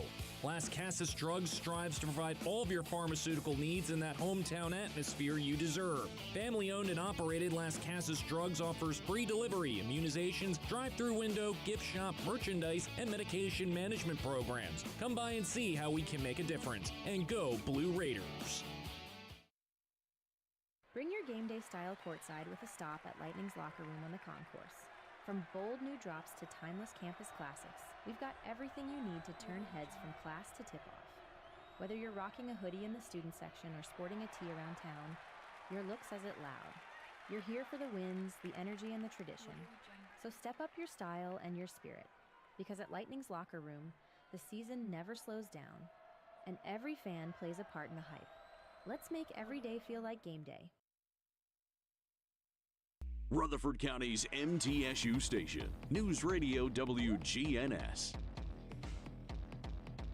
We go to the 5th inning. The Raiders and the Blue Hens still locked up in a scoreless battle. Anthony Charles leads off against Cole Torbett. First pitch in for a strike, 0-1. Charles was called out on strikes in his first at bat.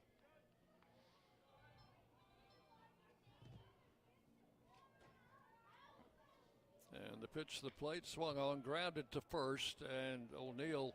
Just a one big hop. One big hop and one step to the bag to record the out unassisted. For out number 1. Jimmy Wolf will stand in. He popped out to the shortstop Badalak in his first at bat. Right-handed hitter. He's a senior. And hits this one in the left field right at Nathan Brewer, who will glove it for out number 2. 2 up, 2 down in the 5th. Landon Birch starting to throw in the Raider bullpen to back up Cole Torbett. Harry Carr, the shortstop, looked at a third strike. Back in the 3rd inning, he's 0 for 1. Stands in from the left side. Torbett with a pitch. It's outside for ball 1.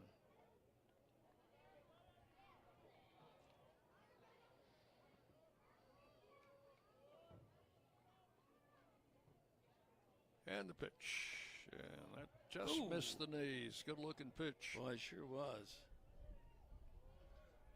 Ball 2, 2-0.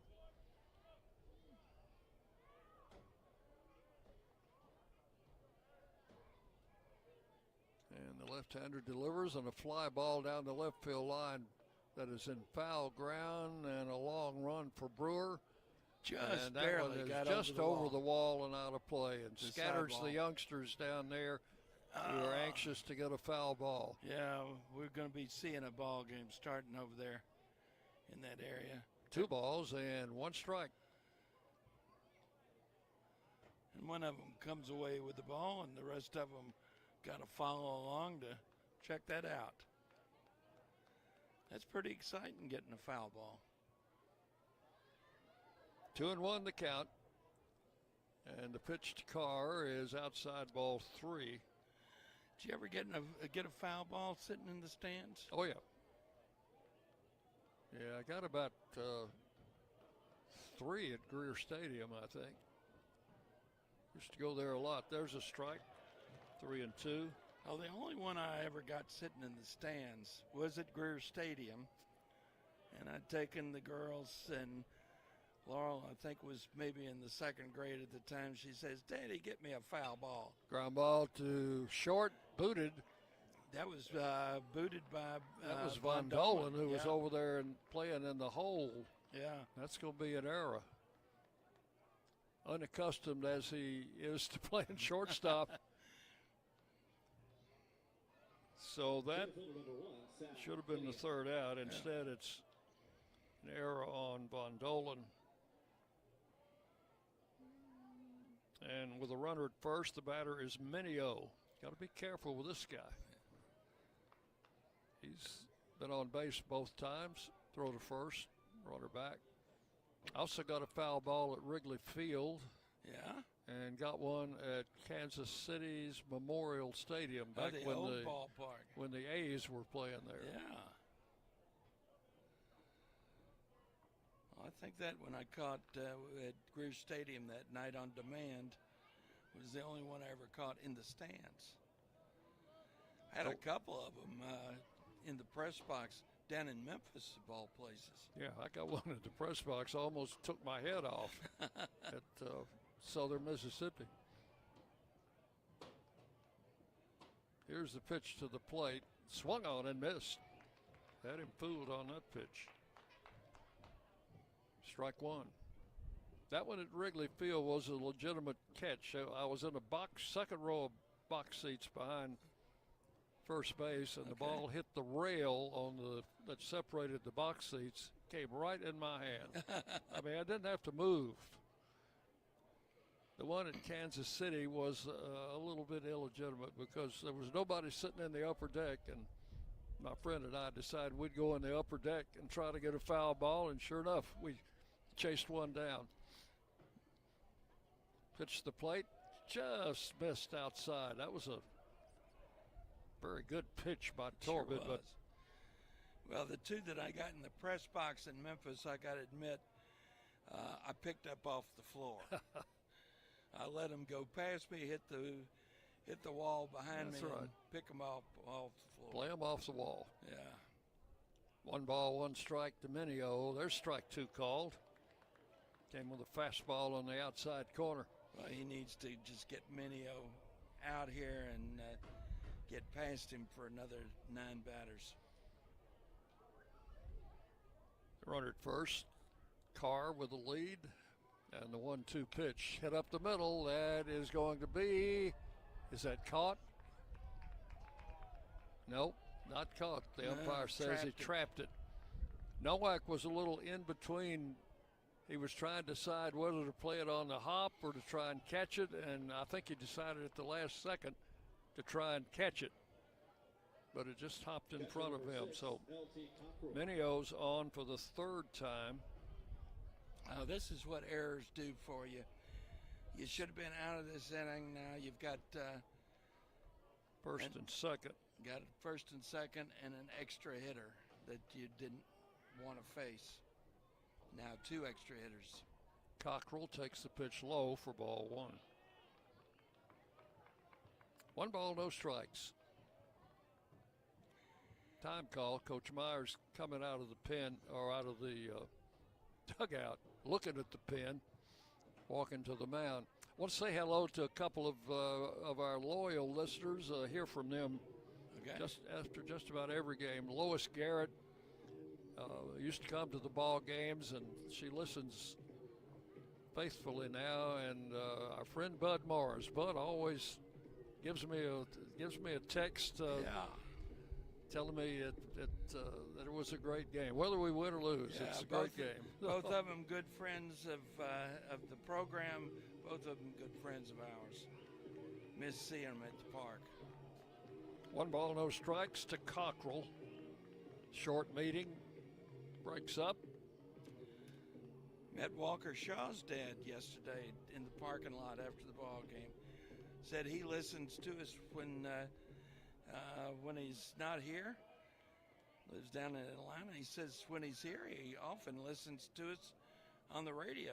See what we have to say about what's happening. He must be hard up for something to do. Pitch is on inside for ball 2. What do you mean? You mean listening at home in Atlanta or listening here at the ballpark? Listening to us. No. I hope not. 2 balls, no strikes. Runners first and second. The pitch, ground ball to short. Should be out of the inning, and we are. There's the toss to second. That's the 3rd out. So the error does not hurt. It just causes Torbett to throw a few extra pitches. In the inning, no runs, 1 hit, 1 error, 2 left. We'll go to the bottom of the 5th inning. That means we're halfway home in this game. And we're still scoreless. Middle Tennessee nothing, Delaware nothing. You're on the Blue Raider Network from Ben Wagner. The Blue Raiders are winners in the classroom, on the field, and the courts. Richard Lewis here. I want you to win in real estate also. Buying, selling, auction here in Tennessee, or along the Gulf Coast, a second home, or investing.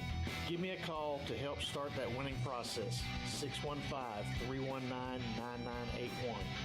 Oh, I'm never too busy for your referrals. Richard Lewis, Exit Realty, Bob Lamb & Associates. At State Farm, when home and auto work as a team, you score and save money. I'm State Farm agent Andy Womack. Give me a call at 615-890-0850 and let's work together to win big by saving money on home and auto. With the service you get from State Farm, you might think our car insurance costs more. I'm State Farm agent Andy Womack. Give me a call at 615-890-0850 and let me show you with discounts up to 40%. You may find it even costs less. The Blue Raiders play here. News Radio WGNS. We go to the bottom of the fifth inning. Scoreless ball game. Congratulations again to our men's tennis team for winning their 7th consecutive Conference USA Tournament Championship. 4-2, the final over Liberty. And it was the third time we've beaten Liberty since they joined the conference. Liberty did win the women's championship over Delaware yesterday. Here's Lane Akers to lead off the fifth inning for the Raiders. He has struck out and singled. 1 for 2.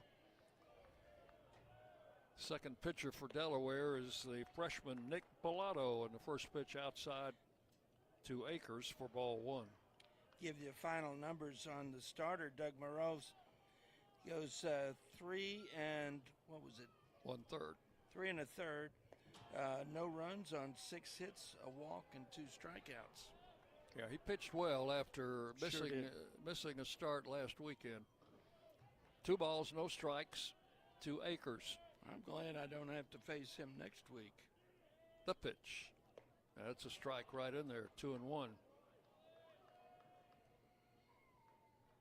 Bellato, a freshman on the mound, and Akers, a redshirt freshman in the batter's box. 2-1 pitch. Missed high, ball 3. On deck would be Cooper Clapp. About time to get something going, John.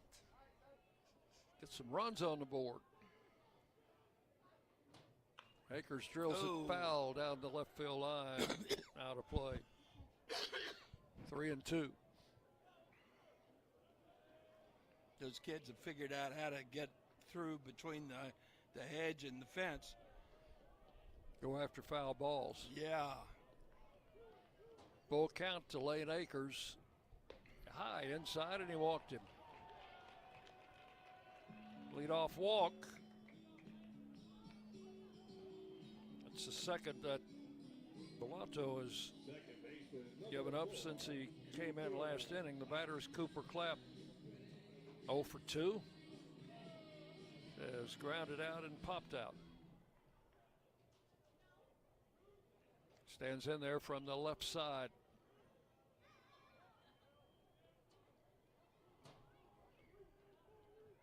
And the first pitch to him, did he bunt? Yeah, I think he bunted at it. Bunted at it, missed. so that's strike 1. Yeah. Trying to push that runner down. See if the bunt is still on here. Third baseman thinks it is. He's in on the grass. And he's around the bunt. Bunts it foul down the third baseline. So the count would be 2 strikes. We have seen them keep the bunt on with 2 strikes in the past. It's done very infrequently. Most of the times I've ever seen it was with a pitcher. Back when pitchers were hitting in the National League. I think we did that once at Louisiana last weekend. So 2 strikes. And the throw to first, they tried to get Clapp to show his hand, but was very stoic in the batter's box. What we're trying to do here is stay out of the double play, get the man into scoring position. Two middle infielders are kind of bunched up the middle, so it's a big hitting hole on the left side. Pitches inside, ball 1-1-2. And a little bit of room on the right side, to be honest, because the first baseman's holding the runner on. So those two middle infielders are each very close to second base. That leaves some room to hit. And a swing and a miss. So that is strike 3 on Clapp. And the batter will be Tyler Minnick. They'll change their infield alignment up for him, moving all three infielders to the left of second base. And there's a ton of room on the right side, John, and also in right center. Oh, yeah. If you just bunted and could get the ball past the pitcher on that right side, you're going to.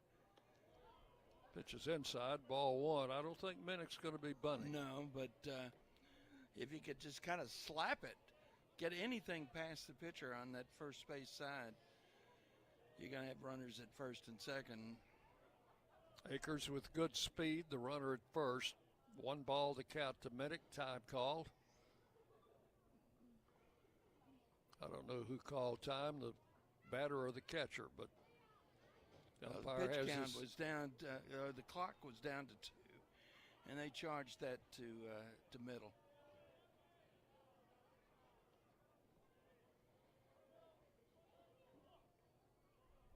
Count 1 ball to Tyler Minnick. He is grounded out and walked.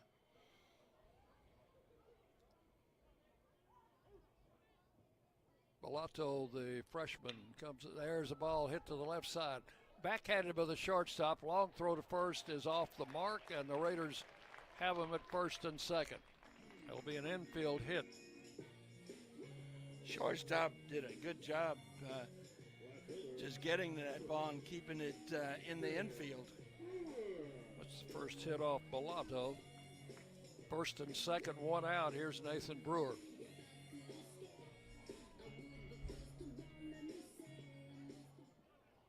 Brewer today has grounded out twice. They shift those infielders around again, and again there's hitting room on the left side. Pitches inside, ball 1. Shortstop's playing almost behind second base with a runner out there. 1 ball, no strikes to Brewer. He goes the other way occasionally. Sure does. The pitch. High, outside, ball 2. We've seen him go into the left field corner. He does that here. Even Minnick has got a pretty good chance of scoring from first base. 2 balls, no strikes to Nathan Brewer. The pitch is swung on and missed. Chased the fastball there, and a good pitch to hit. 2-1.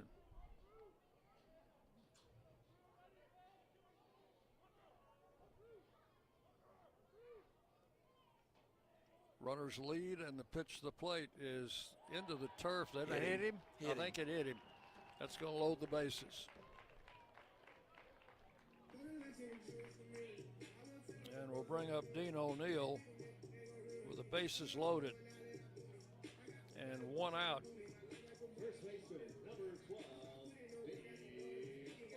O'Neill is flied to right, single to left.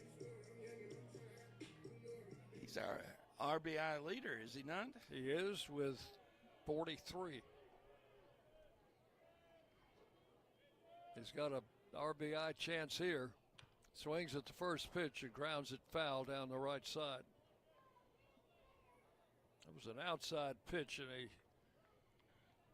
he was trying to hit it right where it was pitched, outside. I think he was trying to go opposite field with that. 1 strike to count. Infield double play depth. The pitch. Swing and a miss. Strike 2.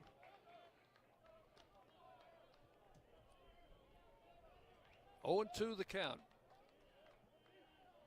Brett Rogers on deck.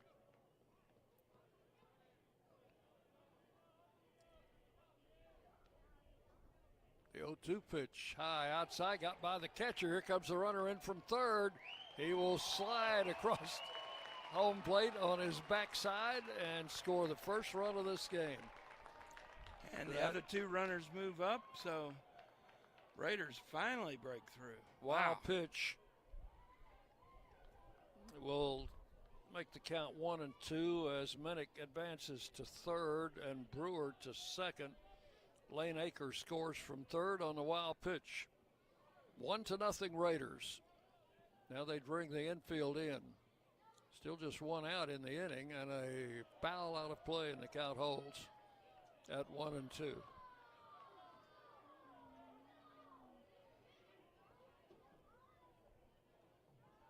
O'Neill stands back in. Dolato, the right-hander, ready to go. And the pitch is outside into the turf. Checked his swing, and it's 2-2.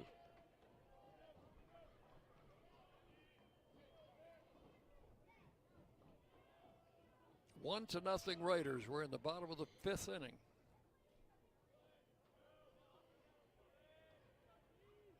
And the pitch. And struck him out swinging. O'Neill down on strikes for out number 2. 2 strikeouts in the inning. And Brett Rogers has a chance here with 2 men in scoring position. Rogers has doubled and singled. 2 for 2. Stands in from the left side.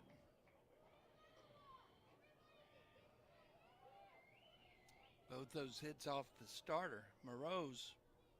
The pitch. Strike caught the inside corner. 0-1.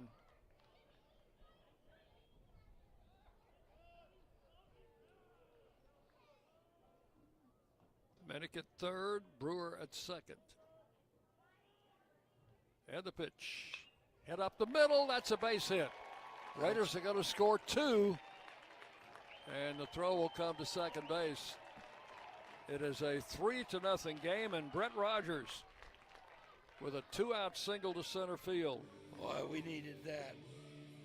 That will make it a 3-0 game. Yep, got some breathing room now. Minnick and Brewer both score.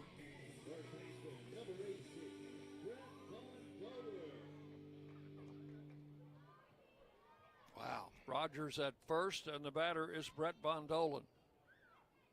Might see Rogers running now with a 3-0 lead. Trying to get himself in scoring. There he goes.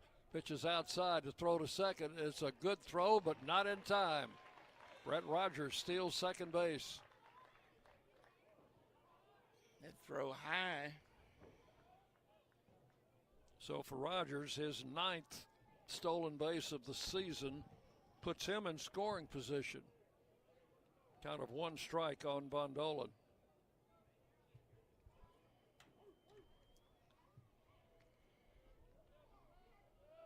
And the pitch to the plate is outside for ball 1.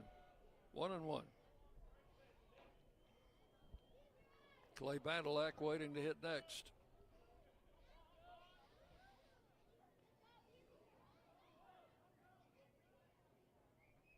Right-hander comes set. Looks back at second and pitches outside to Bondolan for ball 2. 2-1. Some good plate discipline.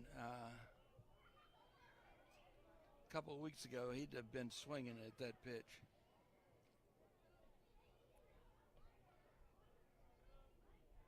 Here's the 2-1 pitch. Way outside. Ball 3. 3-1.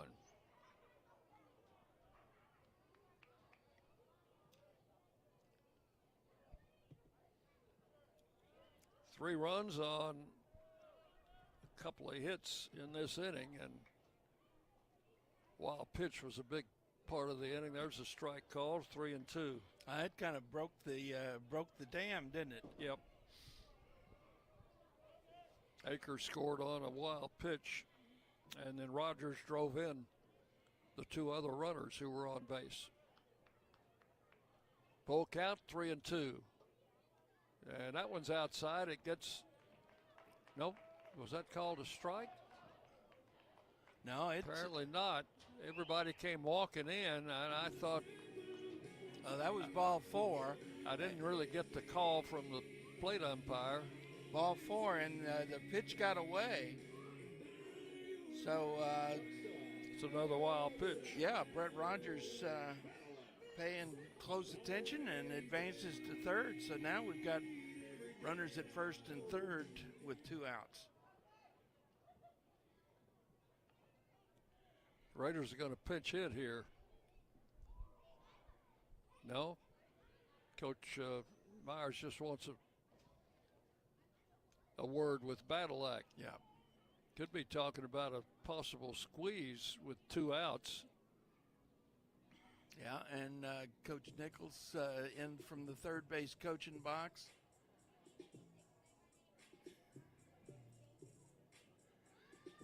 Looks to me like the conversations is between the 2 coaches. And Badalak is just listening.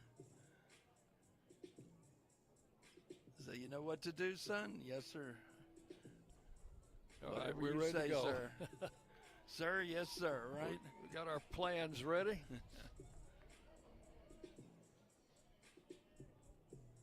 Rogers, the runner at third. Now he's got great speed.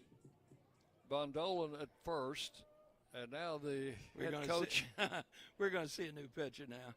Head coach for Delaware is coming out to make a pitching change. So while all this is going on, we'll take a break, tell you about the new pitcher when we come back. You're listening to Blue Raider Baseball from Van Wagner. At Middle Tennessee Electric, we see the lines that link us all, illuminating our neighborhoods, empowering our businesses, and helping us to recharge. Because we believe in the power of good energy. Whether it comes from our grids, the sun, or a kind heart. And as your family and our region continue to grow, you can trust that we'll always be there for you. Middle Tennessee Electric, bringing good energy.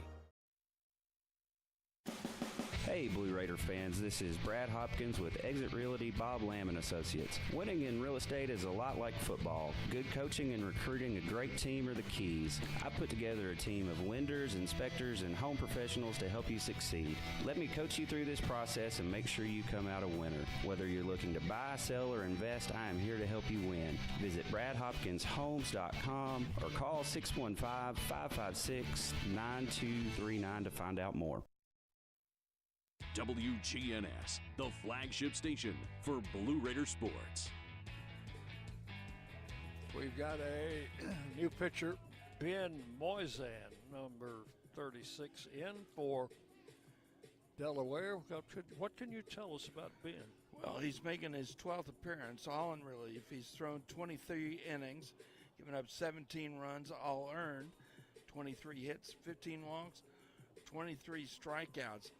He's got a 6.65 ERA, a 1-1 record with no saves. Opponent's hitting .264, and he's given up 6 doubles, 2 home runs. And let's see if we're going to see. Yeah, they're going to stay with Badalak. Ben Moisan appeared in last Friday's game against Missouri State. Came in the 5th inning, went 3 1/3, gave up 4 runs on 6 hits and 3 walks in that 3 1/3 innings. Was not involved in the decision. That's the game Missouri State won 14-1. So let's see if the instructions have changed any with the pitching change. As Badalak steps in, runners first and third, 2 outs, 3 runs in here in the 5th inning. And pitch hit him right in the back. I don't think they told Clay to go up and get hit by a pitch. But that hit him right between the shoulder blades, John. That's got to hurt. Yeah. But it also loads the bases. So Moisan's first pitch hits Badalak. That will push Von Dolan to second.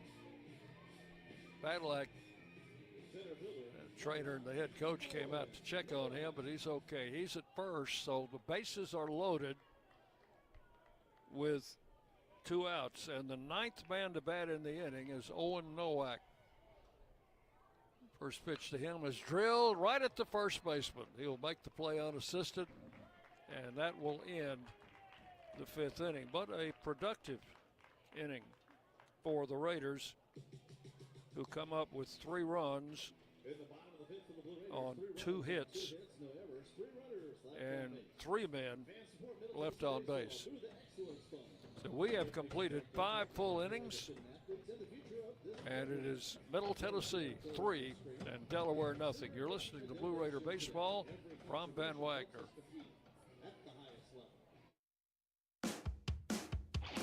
Las Casas Drugs is a proud sponsor of Blue Raider Athletics, located at 4702 Las Casas Pike, just minutes from Murfreesboro. Las Casas Drugs strives to provide all of your pharmaceutical needs in that hometown atmosphere you deserve. Family-owned and operated, Las Casas Drugs offers free delivery, immunizations, drive-through window, gift shop, merchandise, and medication management programs. Come by and see how we can make a difference. And go Blue Raiders! Bring your game day style courtside with a stop at Lightning's locker room on the concourse. From bold new drops to timeless campus classics, we've got everything you need to turn heads from class to tip-off. Whether you're rocking a hoodie in the student section or sporting a tee around town, your look says it loud. You're here for the wins, the energy, and the tradition. So step up your style and your spirit, because at Lightning's locker room, the season never slows down, and every fan plays a part in the hype. Let's make every day feel like game day. You're listening to MTSU Sports on WGNS. Well, a good 5th inning for the Raiders with 3 runs in. Cole Torbett will come out for the 6th, and he will have the 3, 4, 5 hitters for Delaware coming up. 5 innings, Torbett has allowed no runs on 2 hits. He's walked 1 and struck out 3. Evan Bolden will lead it off. He has flied to center and grounded to short.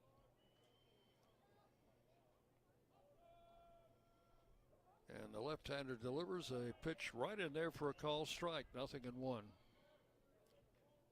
66 pitches for Torbett through 5 innings. Well, yeah.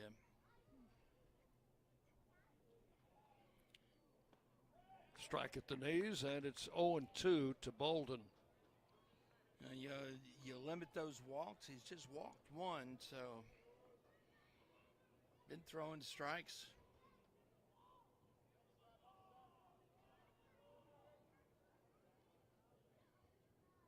Pitch is outside for a ball, 1-2.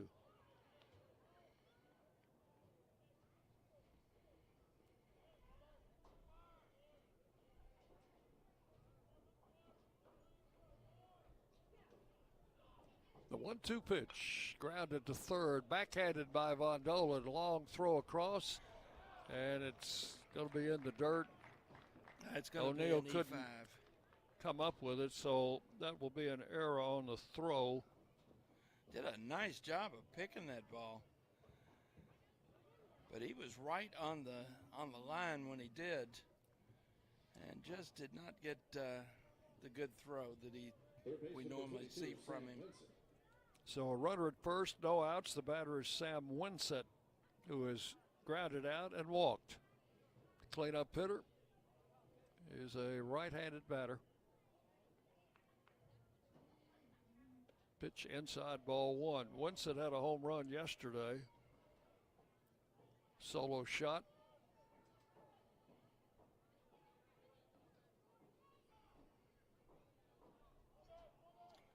Landon Birch back throwing in the Raider bullpen.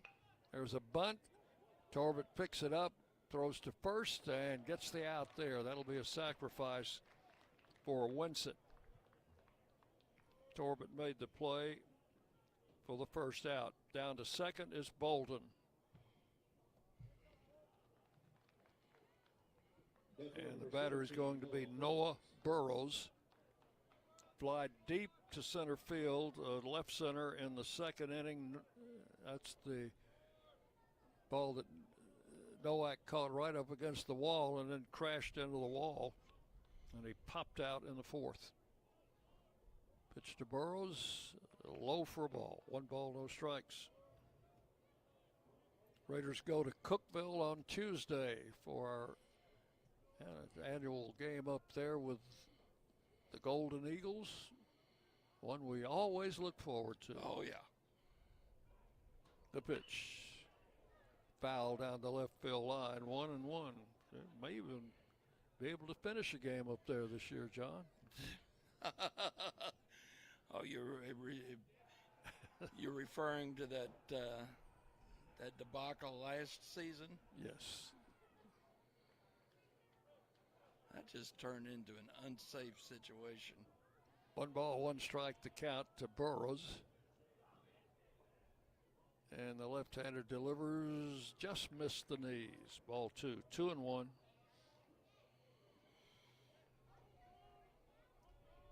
Maybe someday they'll upgrade that facility at Cookeville. We'll be long gone when that happens. I expect you're right. Swing and a miss, gosh, strike 2. Yeah. 2-2. Had him fooled.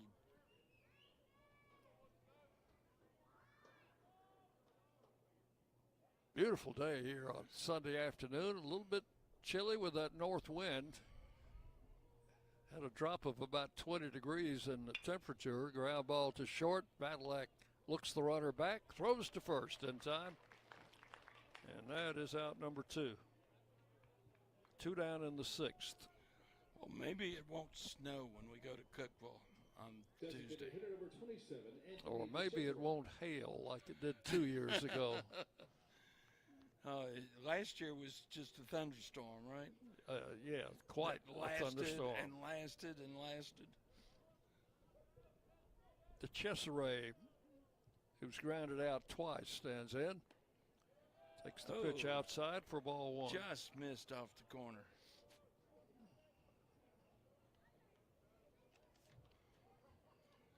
Boy, Torbett has been very impressive today, don't you think, Dick? He has. Ground ball to third. Von Dolan, long throw across in that time. Was good. And that will take care of the Chesseray and the Blue Hens here in the 6th inning.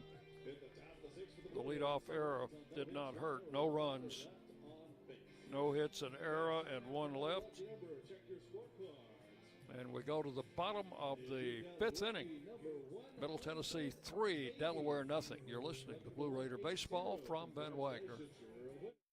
Hey folks, it's Chip Walters from Exit Realty Bob Lamb & Associates, helping Middle Tennessee make smart moves in a fast-moving market. Whether you're buying, selling, or just exploring your options, you deserve someone who knows this community and treats your goals like their own. From first-timers to long-time homeowners, I'm here to guide you with clarity, confidence, and a steady hand. When you're ready to make the next move, start with someone you trust. Visit choosechip.net and let's make your 2026 move the right move. Nothing is more expensive than a missed opportunity that could have changed your life. Maybe you're just graduating high school, or are working and need to earn a degree to advance your career. Or you aspire to be a leader, and a graduate degree can make that happen. Whether you're just starting out or retooling for the future, Middle Tennessee State University can help you get there. MTSU, the University of Opportunities. The Blue Raiders are on News Radio WGNS. We go to the bottom of the 6th inning. Raiders leading by a score of 3-0. The Raiders batted around in the 5th when they scored 3 runs.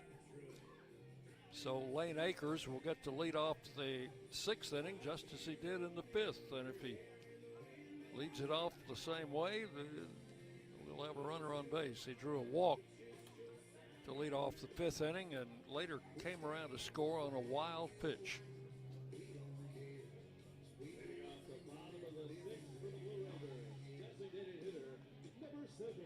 Akers has singled and struck out in his other 2 appearances. Stands in there against the 3rd Delaware pitcher, Ben Moisan, a right-hander. First pitch to him is high for ball 1. Started him off with a fastball.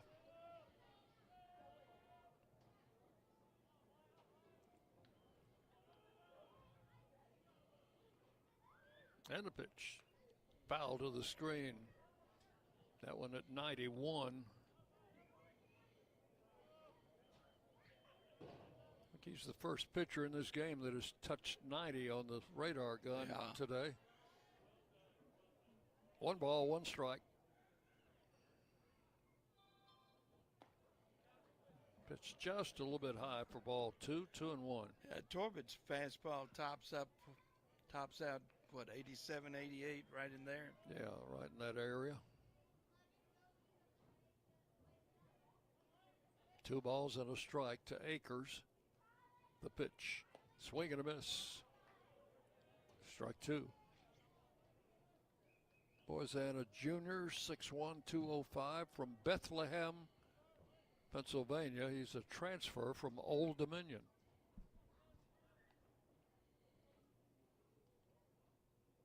The 2-2 pitch, outside, ball 3. Count goes full to Akers. I actually knew somebody that was born in Bethlehem, Pennsylvania. My next door neighbor when I was a kid. The pitch. Popped up. Foul, that's going to get out of play. Well, if we got enough kids running around down there looking for foul balls. That wasn't Arnold Palmer's hometown, was it? Wasn't he from Bethpage? He was from somewhere in Pennsylvania. Yeah. He was definitely a Pennsylvania guy. Full count, 3-2 to Akers. Another foul ball, this one on the other side. He had a long time promotional deal with Quaker Steak Oil, didn't he? Yep. Driving his daddy's tractor, as I remember those commercials.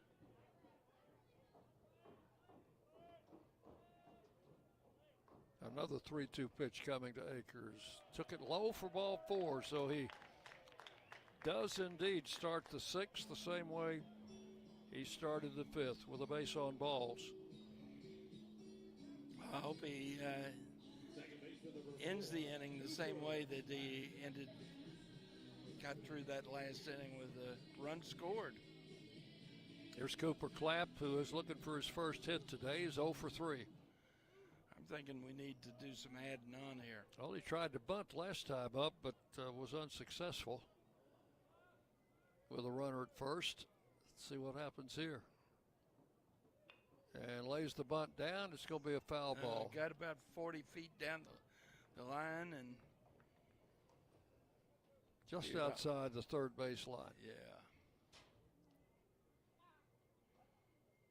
So the count is 1 strike. His last at bat, they attempted to bunt twice unsuccessfully, and then he struck out.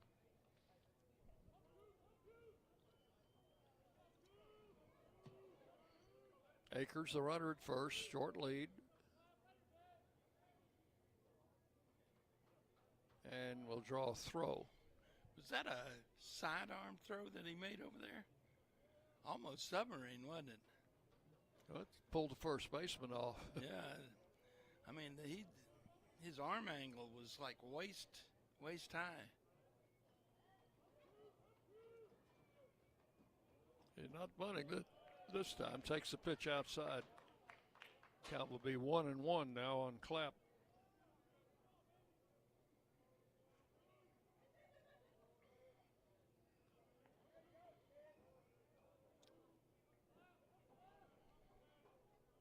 Moisan, the right-hander, with a 1-1 pitch, swung on, grounded to the pitcher. Didn't even look at second. He probably had a sure out at second base, but he went the safe way and got the out at first. So that's works really the same as a sacrifice, but same way, but it costs an at bat. 1 out Akers at second. Here's Tyler Minnick.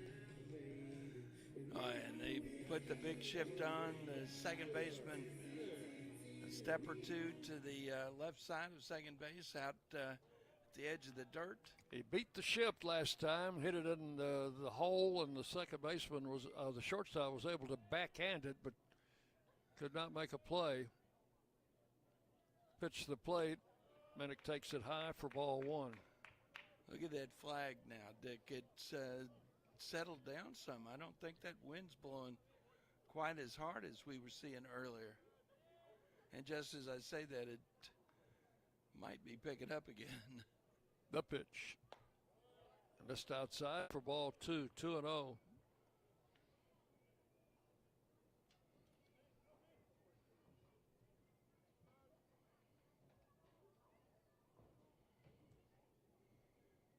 Akers, the runner at second.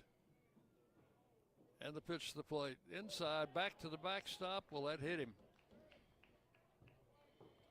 So that will put runners at first and second. That's the third batter that's been hit by pitch today for the Raiders. First and second, one out. The batter is Nathan Brewer. He was one of those batters hit his last at bat. He got hit last time. And that loaded the bases. So Brewer stands in 0 for 2. He did come around to score later in that fifth inning. Raiders leading here 3-0. Trying to add on. Blue Hens have a right-hander going in their bullpen. Pitch is high to Brewer, ball one.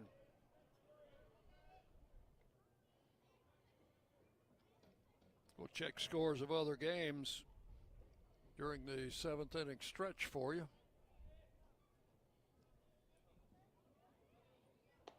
Ball two is high, and it's 2-0. Already have the visit to the mound here. Already from have the pitching coach. Already have 4 finals in Conference USA. Have another one that'll probably be close to final by the time we get to scoreboard time. Delaware more known, I think, in the sport of football than baseball. The legendary coach Tubby Raymond was the head coach there. That is right. I'd forgotten about that. And he's given credit for inventing the wing T formation, which Delaware used for years and beat people's brains out for years, running the wing T. And Tubby Raymond, I don't know if it's known or not, he was 30 years as the head football coach, won 3 national championships in Division II, and was also the baseball coach for 10 years. Wow. And went to 6 NCAA tournaments as the baseball coach. Pitches high, ball 3 to Brewer. So it didn't matter what the sport was. Tubby Raymond could coach him. You know who the last guy that ran the single wing was? The pitch is a strike called.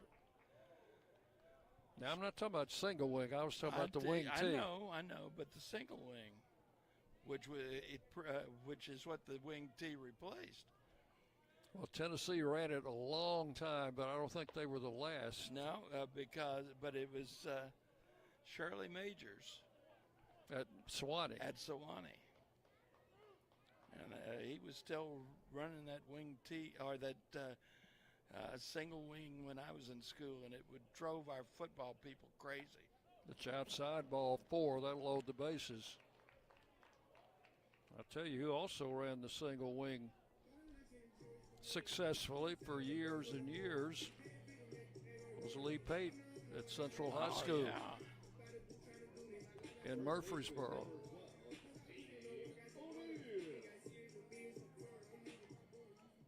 Here's Dean O'Neill. Bases loaded now. 1 out. We'll have a pitching change. We'll take a break. Tell you about the new pitcher when we come back in. You're on the Blue Raider Network. Ron Van Wagner.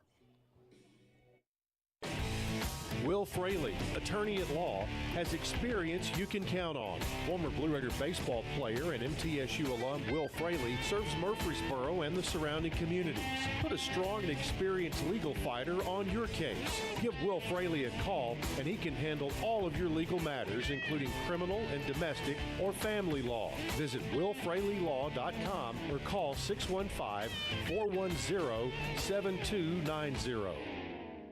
When the arena lights dim for a concert, or when the crowd becomes one at a big game, you can almost feel like you're the biggest fan. But who's your biggest fan? It's the person that will get you home safely after a night of drinking. It's the person who looks out for your life to make sure you leave the stadium with someone sober. This could be a designated driver or someone who offers to get you a ride share. Because in Tennessee, fans don't let fans drive drunk. Brought to you by the Tennessee Highway Safety Office, a division of the Tennessee Department of Safety and Homeland Security. Rutherford County's MTSU station, News Radio WGNS. Let's see. New pitcher coming on for Delaware here in the 6th inning. John, you've got the pronunciation guide over Jake Marchesano. Right? That's refer to him as Jake. And you'll find some numbers on him here. I will. In just a second. Raiders have the bases loaded with one out. Marchesano making his 8th appearance, all in relief. He's thrown 12 and 2/3 innings, 9 runs, 8 of them earned on 14 hits, 7 walks, 11 strikeouts. He's got a 5.68 ERA with no decisions, and opponents hitting .286. Marchesano is he's another freshman, 6'3", 180, from Feasterville, Pennsylvania. Second straight Pennsylvanian we've had out there on the mound. Batter's going to be Dean O'Neill. Same situation we had in the 5th inning, John. O'Neill came in after the bases were loaded, but he struck out. So he'll try to he needs do a little better this time. Needs to put the ball in play. Let's get some runs across head on. I never feel comfortable with a 3-run lead on a Sunday. Here's the pitch. O'Neill takes it high and inside. Marchesano appeared on Tuesday in their win over Delaware State, went 2/3 of an inning, gave up 1 run, and no hits. Swing and a miss. 1 ball, 1 strike.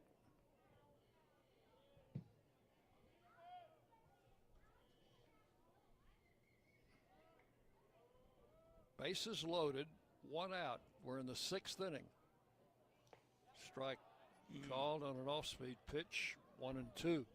Raiders trying to add on to a 3-0 lead.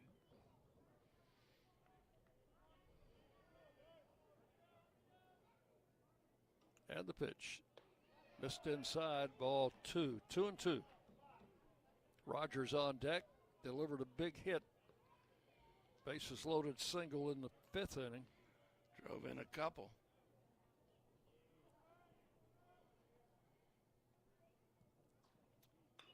Bouncing ball to 3rd. They go to 2nd for the out. A bad throw to 1st. Everybody's safe and a run scores. Lane Akers comes in to score. They get the out at 2nd. 3rd baseman over to Wolf, the 2nd baseman, but his relay to 1st was high and off the bag. So that'll be a fielder's choice for O'Neill, and he'll get credit for a run batted in. Well, he's an RBI machine. It is 4-0 Raiders. Over to 3rd is Minnick, and O'Neill, the runner at 1st. And a first pitch to Rogers, low for ball 1. No error charged on that play. They did get an out at 2nd base. Although with a good throw, it would have been a double play, don't you think, John? I think so. Pitch is high, ball 2, 2-0. Got to give a lot of credit to the Raiders. They just kept running just in case. 2 balls, no strikes to Brett Rogers. Takes a strike here at the outside corner, 2-1. So the Raiders have added on 1 run here in the 6th inning. It is 4-0. Need at least one more out of this. Outside, ball 3, and it's 3-1 to Rogers. There are 2 outs, runners at first and third.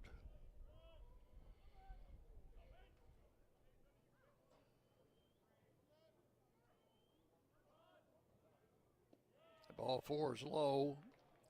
That will reload the bases. That'll move O'Neill down to second, Rogers at first, and Bondolan will bat. He's had a couple of at-bats with runners in scoring position. Bases loaded, 2 outs. And the pitch. High inside, ball 1.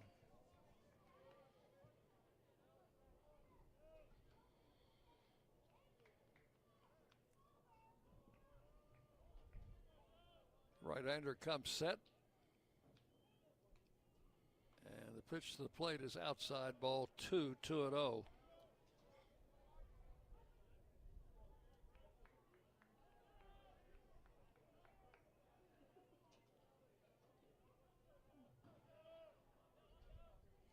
John Michael Pickens has started throwing in the Raider bullpen. Ball 3 is high and inside, 3-0. I think it looked to me like they were going to send Torbett back out, and they might still, but he's been in the dugout a while. Here's the 3-0 pitch, and it's in for a strike, 3-1. Taken all the way. Minnick at third. O'Neill at second, Brett Rogers at first, 2 outs. And the pitch to Von Dolan swung on and missed. Count goes full, 3-2, and now the runners will be off and running with the pitch. 3-2 with 2 outs. Here it is, and popped up. Second baseman calls for it. Glasses down in the middle of the infield dirt. He'll take it for out number 3. So that is all in the 6th inning, but the Raiders pick up 1 more run. And, John, there were no hits in the inning. Yeah, well, there was some hits, but they were hit batters. There was 1 hit batter. 3 walks, a hit batsman, and the Raiders leave 3 men on base. That's the 3rd time today we've left the bases loaded. Yeah, that's a total of 6, 9, 11, 13 runners left on base. But the Raiders lead it 4-0 as we go to the 7th inning. You're listening to Blue Raider Baseball from Van Wagner.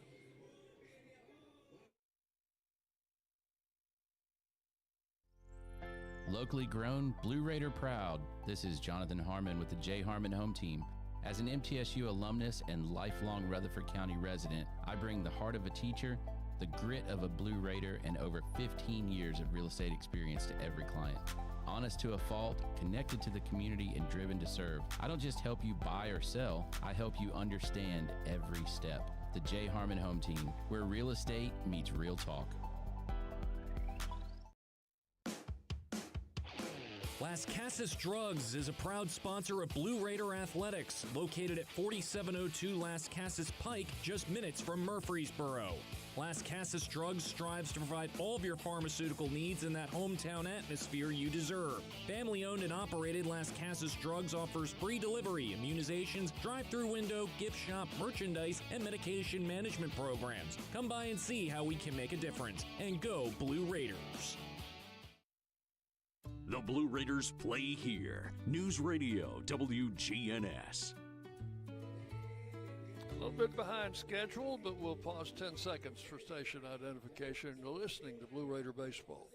At the plate, right fielder number The flagship station for Middle Tennessee sports. WGNS. Murfreesboro, Smyrna. The Blue Raiders play here. Anthony Charles leads off the 7th inning for Delaware, taking the first pitch from Cole Torbett outside for ball 1. Charles has struck out and grounded out 0 for 2. There's a strike on the outside corner. 1 ball, 1 strike.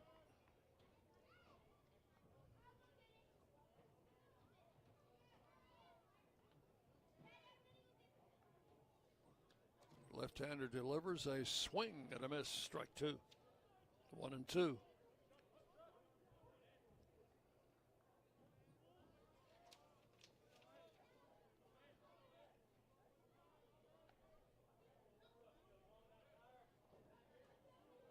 Lefty-lefty matchup as the pitch is outside for ball 2.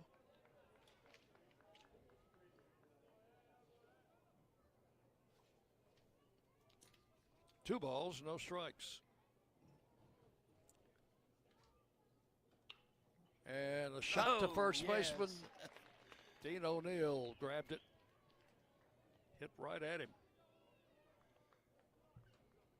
Charles lines out to O'Neill at first for the first out. The batter is Jimmy Wolf, the second baseman, who has popped out and flied out 0 for 2. Torbett pitching in his 7th inning, swing and a miss.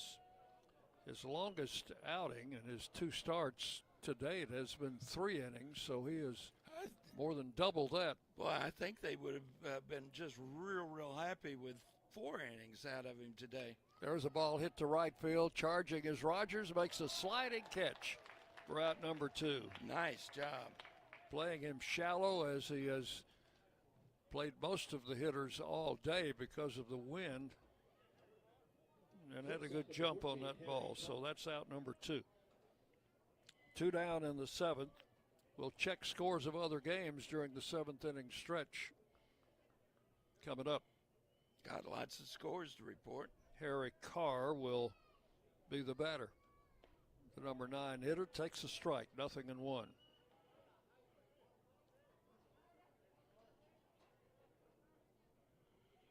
Cole Torbett, a native Tennessean from Johnson City. There's a ground ball foul outside the bag at first. Gloved and foul, ground by O'Neill. 2 strikes, the count. You know, he was a outstanding football player at Science Hill High School, a wide receiver, and had several offers to play college football. Chose to stick with baseball. Pitches outside into the turf, ball 1, 1 and 2. This next pitch will be his 90th. So I'd say that 7 innings is what we'll see.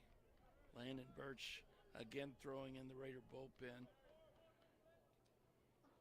A swing and a miss. Had him fooled, and that, Yep. Oh, they called that a ball, John, and he went around. He went, as they would say, he went plumb around. Yeah.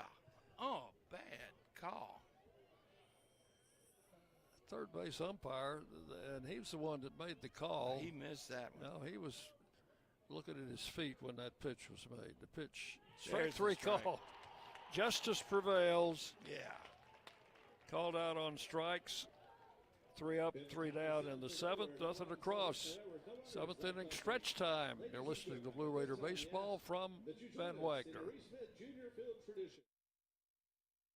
Bring your game day style courtside with a stop at Lightning's Locker Room on the concourse. From bold new drops to timeless campus classics, we've got everything you need to turn heads from class to tip-off. Whether you're rocking a hoodie in the student section or sporting a tee around town, your look says it loud. You're here for the wins, the energy, and the tradition.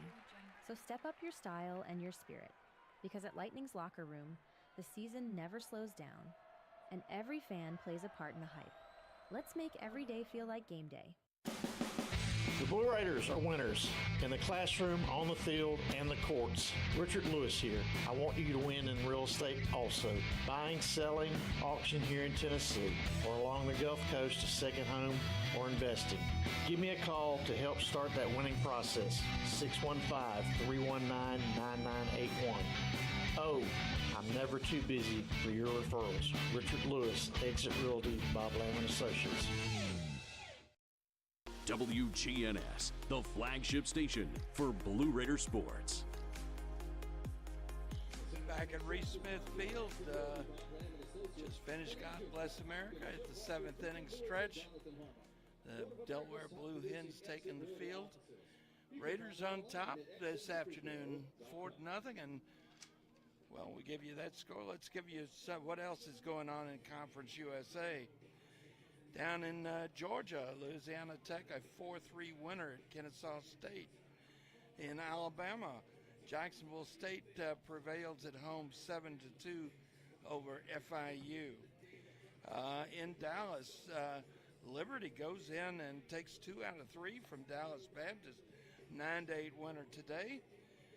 In New Mexico State, in Las Cruces, Sam Houston goes down and wins 12-10. That's a final. And we've got a partial over in Missouri, in Springfield, Missouri. They're in the bottom of the 6th inning. Western Kentucky scored 4 in the top of the 6th and now lead that ball game 8-5 over Missouri State. Missouri State is one of those teams that has not lost at home, so that would be quite an upset if Western Kentucky goes in and wins one. But they're only in the 6th. They've still got a lot of baseball to play on that one, Dick. Throw goes down to second, and I'll bring back my partner, Dick Palmer. You ready to go? Thank you, John. Scores brought to you by the Daily News Journal. Blake Badalak will lead off for the Raiders against Marchesano, who came in the 6th inning. First pitch, Clay with a one-hopper to second. Wolf picks it up and relays to first for out number 1. One pitch, one out. And here's Owen Nowak. Owen's had 2 hits today, 2 out of 4. So he is 6 out of 12 for the series. Is that a good series? Pitch is taken for strike 1. Raiders leading 4-0. Playing in the bottom of the 7th inning. Pitch is outside, and the count will go to 1 ball, 1 strike. Congratulations again to our men's tennis team winning their 7th straight Conference USA Men's Tennis Championship. Ground ball to second again, and Wolf again makes the play to first, and that is out number 2. 2 up, 2 down in the 7th. And Lane Akers will step in. He has walked the last 2 times at bat and has scored both times. Also has a single to go with a strikeout. Up for the 5th time. Pitch is a fastball in for a strike, 0-1.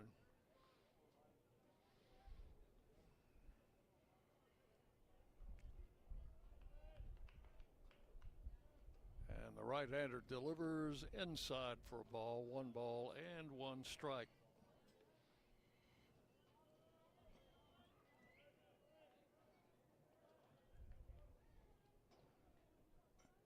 They've got a right-hander walking around. There's a ball driven to left field, and the left fielder cannot get it. It's off the wall, rolling on the warning track. That will be a stand-up double for Lane Akers. That was a line drive.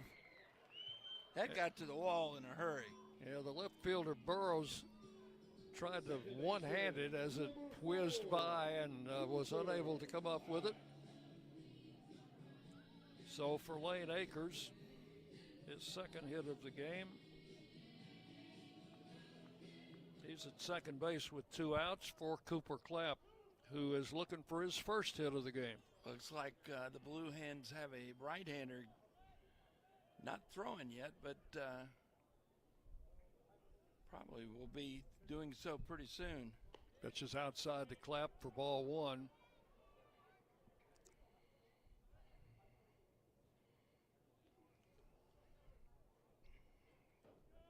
Clapp has bounced out twice, fouled out, and struck out.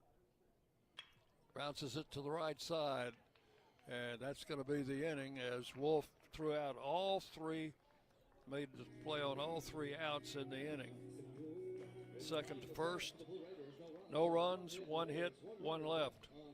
And we have completed 7 innings here. It's 4-0, Middle Tennessee leading Delaware. You're listening to Blue Raider Baseball from Van Wagner.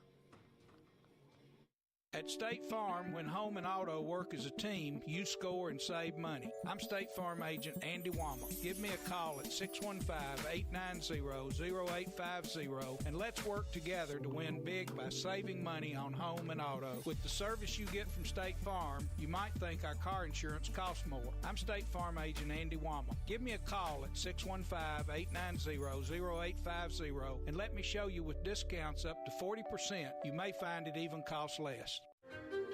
At Middle Tennessee Electric, we see the lines that link us all, illuminating our neighborhoods, empowering our businesses, and helping us to recharge. Because we believe in the power of good energy. Whether it comes from our grids, the sun, or a kind heart.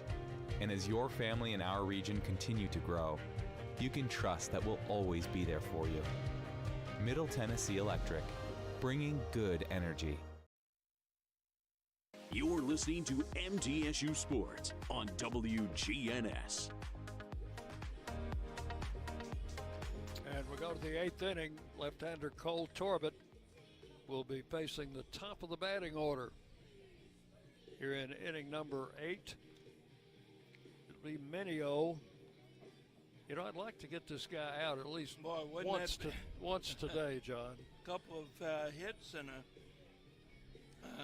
we hit him once, and he's managed to steal, steal a couple of bases. So Minio will lead off, Cockrell and Bolden to follow. Now keep in mind, this Delaware team has been a comeback team. We saw that on Friday. We saw it yesterday. So don't count them out. No. Pitch is outside, ball 1. Raiders have got to keep grinding away. We still got 6 outs that we need to get, including that last one, which is always the hardest. Pitch is outside, ball 2 to Minio, 2-0. This kid is a transfer from Ohio State, John. He can play anywhere. He can play on any team I've seen this year. I think so. That was a hard smash to second. Cooper Clapp up with it. Over to first. We got him out one time today. It's about time, and I hope we don't have to worry about him in the 9th inning. So 1 out, and the batter is L.T. Cockrell, the catcher. Cockrell has struck out, flied out, and hit into a force play. 0 for 3.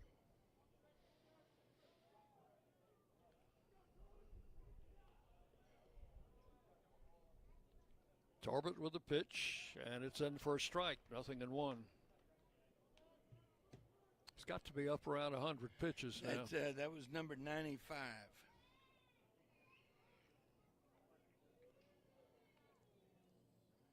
Swing and a foul to the screen, and Torbett ahead in the count, strike 2. Well, he's been just going right after him, though. What's he got, 1 walk? 1 walk, 3 strikeouts is what I've got, or maybe 4 strikeouts. Pitch is high. Been getting lots and lots and lots of ground balls. 1 ball, 2 strikes.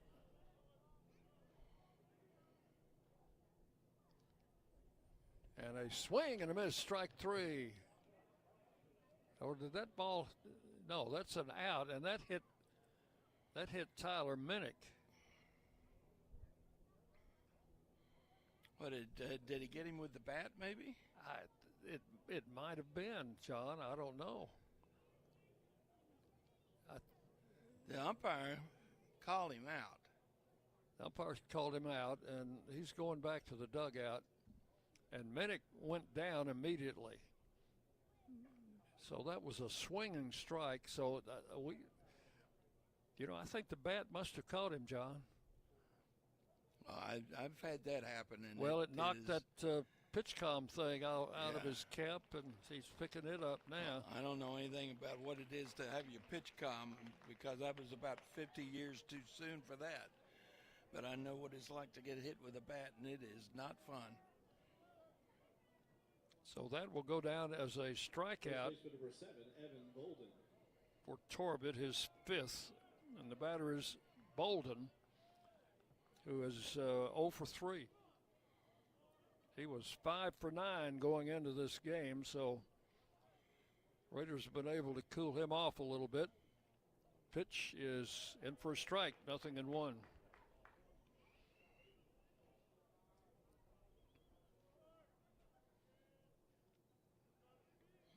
Torbett's been really good with his off-speed stuff today, Dick. Pitch is outside 1-1, and he's been very good about getting ahead in the count. When you can pitch from ahead, then you can pretty much throw your own the pitches you want to throw. There's a ground ball coming out to Cooper Clapp at second, up with it over to first, and that's out number 3. So a good, efficient 8th inning for Torbett. That might just have earned him another inning. No runs, no hits, and none left. We'll go to the bottom of the 8th inning. Raiders leading by a score 4-0. You're listening to Blue Raider Baseball from Van Wagner.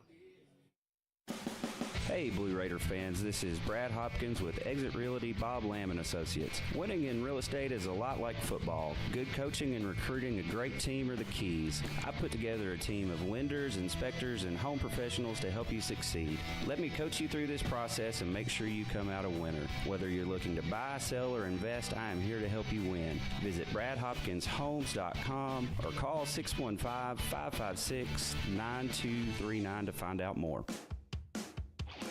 Las Casas Drugs is a proud sponsor of Blue Raider Athletics, located at 4702 Las Casas Pike, just minutes from Murfreesboro.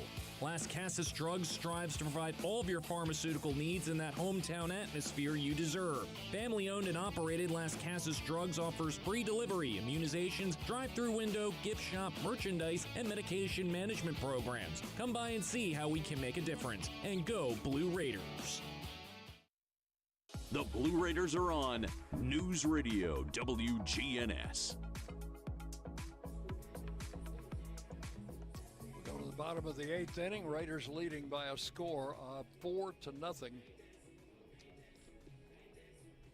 couple of our fine sponsors, broadcast partners, Old South Properties. They are our home run sponsor for Blue Raider Baseball, and First Vision Bank. They are our strikeout sponsor. And Cole Torbett has had 5 of those First Vision Bank strikeouts in this game.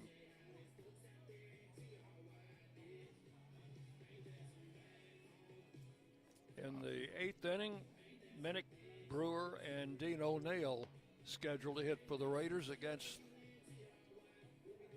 And this is another new, is this a new pitcher, number 19? Yeah, that would be a new pitcher. Jackson Hulcher.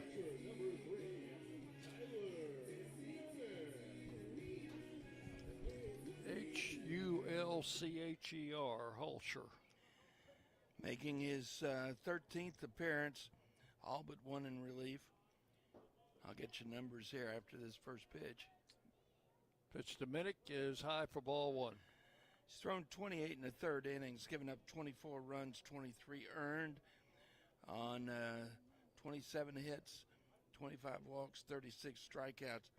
He's given up 3 home runs. He's got a .731 ERA, a 1-3 record with 1 save. Ball 2 is high to Minnick, 2-0. Jackson Holcher. And there's a strike call, 2-1. 6'3", 190. He is a junior from Ashburn, Virginia. Junior college transfer. Swinging a foul out of play, and the count will go to 2-2 on Minnick. Tyler's had one hit today.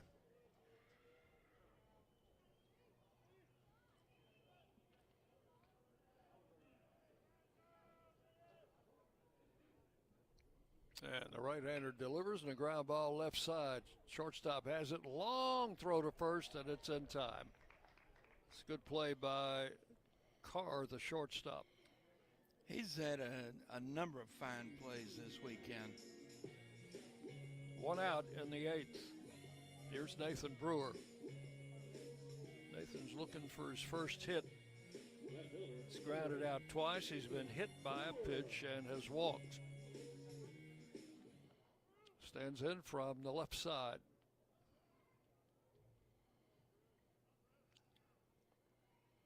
Looks at a ball inside. That wind has picked up again. Blowing straight in from right field.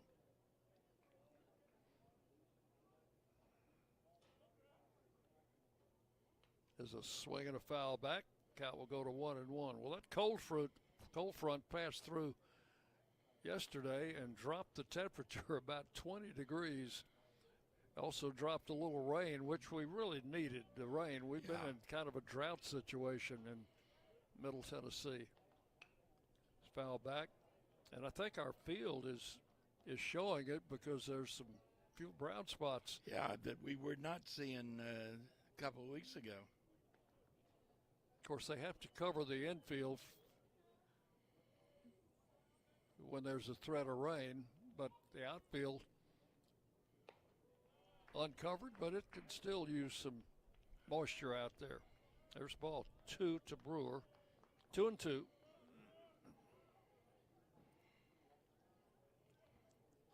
See some fans leaving.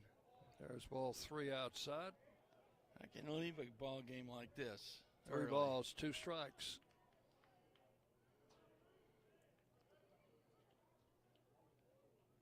Maybe they're like us, John. They hadn't had their dinner yet. There's a swing and a miss. Strike 3.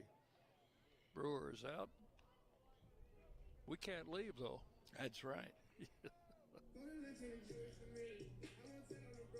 So a strikeout for the second out, and the batter is Dean O'Neill. So if we go home and eat, is that a late lunch or an early dinner? Well, probably. Oh, you're going to the Bell Buckle Cafe. No, I'm not going. Oh, they're bringing it. They're bringing me food. Okay. That's even better. You don't have to go to Bell Buckle. There's a strike called. I'm going to Bell Buckle a couple times next weekend. While the team's in Texas. Got my high school reunion next week. Well, good. Which one is that? This will be 60 for the class of 66. Swing and a miss. 0-2 the count. I think my class has quit having reunions. I don't think we have enough to come back yet. Ground ball to short. Carr up with it over to first, and that will make it a 1-2-3 8th inning. 3 up and 3 down. Cole Torbett will take a 2-hit shutout into the 9th inning as the Raiders lead 4-0. And we'll be back with that 9th inning after this on the Blue Raider Network from Van Wagner. Bring your game day style courtside with a stop at Lightning's Locker Room on the concourse. From bold new drops to timeless campus classics, we've got everything you need to turn heads from class to tip-off. Whether you're rocking a hoodie in the student section or sporting a tee around town, your look says it loud. You're here for the wins, the energy, and the tradition. So step up your style and your spirit, because at Lightning's Locker Room, the season never slows down, and every fan plays a part in the hype. Let's make every day feel like game day. Hey folks, it's Chip Walters from Exit Realty Bob Lamb and Associates, helping Middle Tennessee make smart moves in a fast-moving market. Whether you're buying, selling, or just exploring your options, you deserve someone who knows this community and treats your goals like their own. From first-timers to long-time homeowners, I'm here to guide you with clarity, confidence, and a steady hand. When you're ready to make the next move, start with someone you trust. Visit choosechip.net. And let's make your 2026 move the right move. Rutherford County's MTSU station, News Radio WGNS.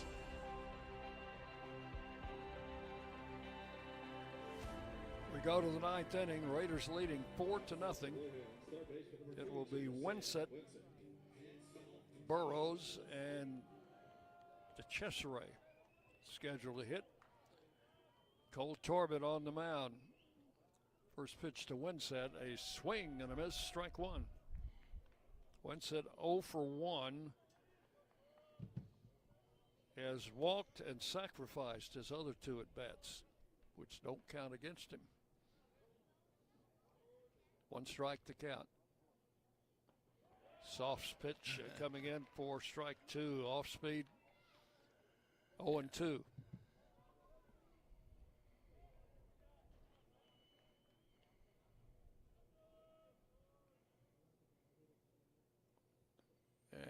Just missed. That pitch was too good to take with two strikes. He took it and he got the benefit of the doubt. 1 ball, 2 strikes.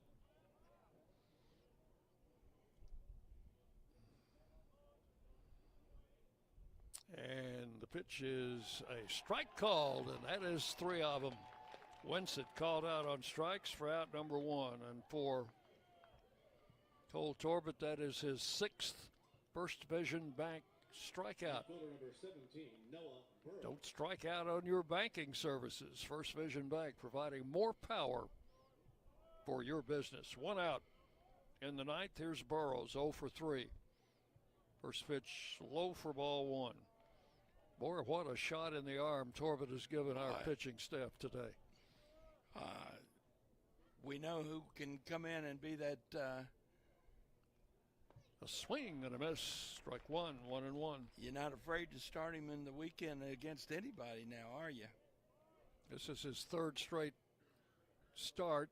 He got an emergency start when Drew Horn went down. There's a ball hit fair, backhanded by Von Dolan. Throw to first in time.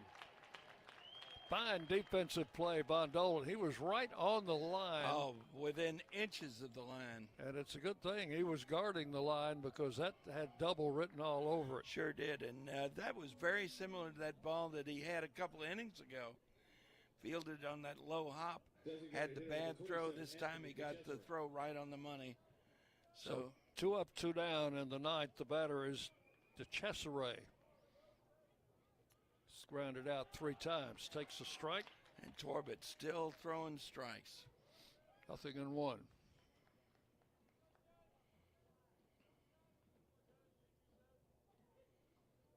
Pitch to the plate. Outside for ball 1, 1-1.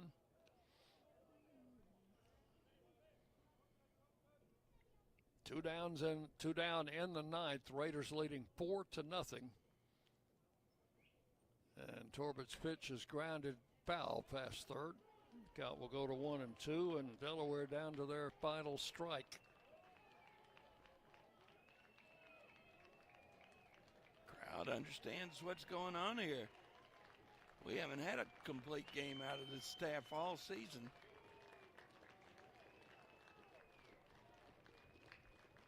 And the pitch, Torbett knocks it down. Picks it up, throws to first, safe. That'll be a base hit. That ball hit right back to the mound. They all want to check on him. Coach Myers and the trainer headed that way.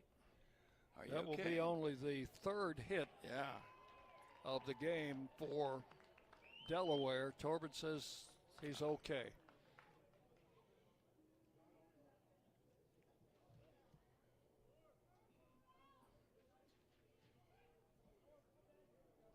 Pinch hitting for Delaware, number 3. So the batter will be Anthony Charles. Got a pinch hitter, Dick. Number 3. Batter will not be Anthony Charles. This is Miniker. He has been a starter for them all season, but he has not played in this series. First pitch inside and gets past Minnick back to the backstop. So down to second goes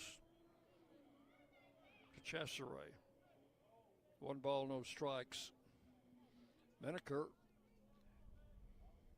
a junior, one of their better hitters.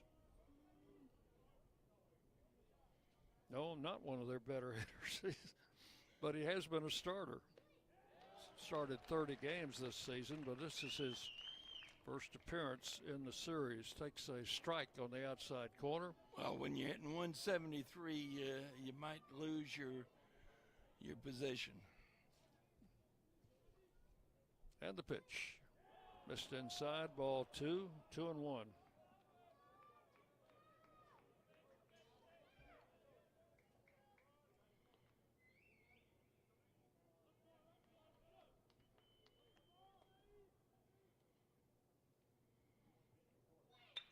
Ground ball up the middle, that's a base hit.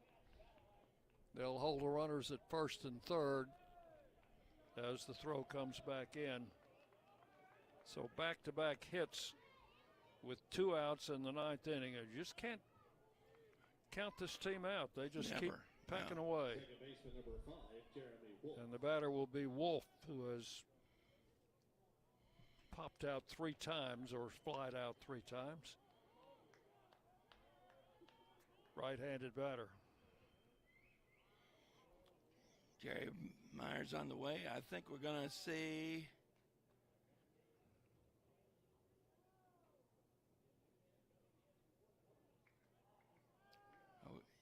we're going to see which one.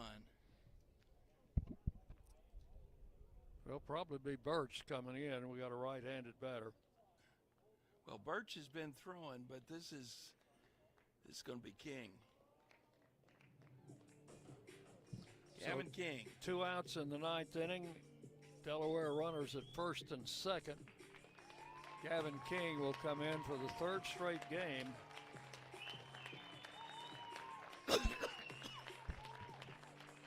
Boy, getting a good ovation from the crowd. Torbett goes 8 2/3 innings. And that ball that was hit right back at him, I think probably shook him up a little bit. Yeah. You think so? I think so. It went for an infield hit, and then the next batter singled past the shortstop. So first and second with 2 outs, and Gavin King will take over the pitching duties for the Raiders. And we're not going to be able to go down on the field because I'm getting the same thing we got when we checked it out before the game, John. This mechanism is not going to work. Although it worked. When I first got here, I checked it out and it was loud and clear.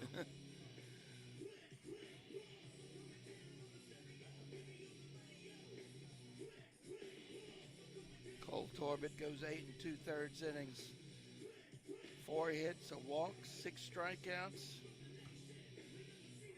1 hit batter.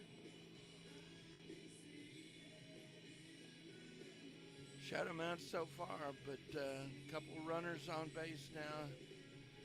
Gavin King coming on. He came on in the 9th inning on Friday, pitched to one man and got him out on a ground ball, and came in yesterday to start the 8th inning and actually pitched 2 innings. Gave up a solo home run, but was able to hold on to the lead in a 4-3 win. And he'll pitch to Wolf, the second baseman. First pitch popped up foul, and that's going to be back in the grandstand. Yep, Ooh, a lady just barely got out of the way of that one.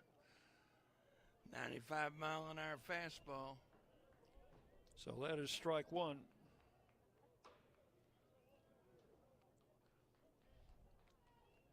Runner at first, runner at third, 2 outs.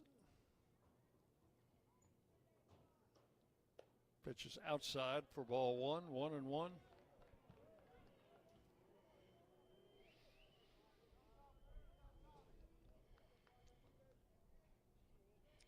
I tell you what, Jeremy Wolf is in a quandary here after seeing Torbett all day. Popped up, foul, back out of play. Ball, strike 2.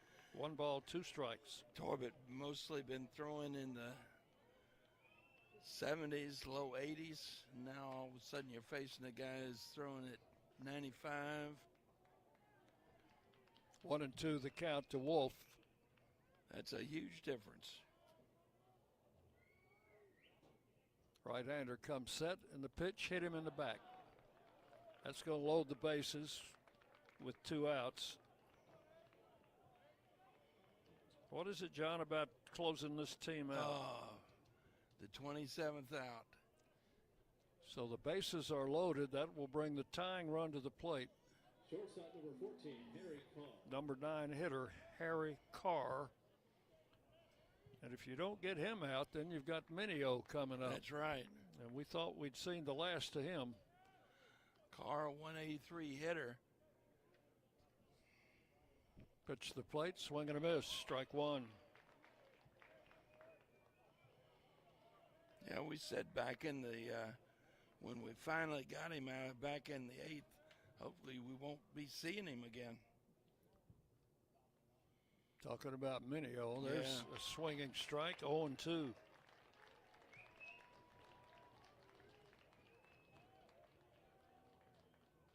That was fastball at 96. Bases loaded, 2 outs in the 9th. And the pitch high outside, ball 1. 1-2.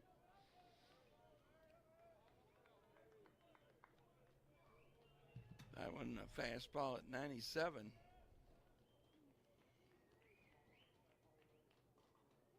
Pitch is swung on, grounded to first, but foul, just outside the line. Count will hold it a ball and 2 strikes. Gavin King trying to close it out for the 3rd straight game.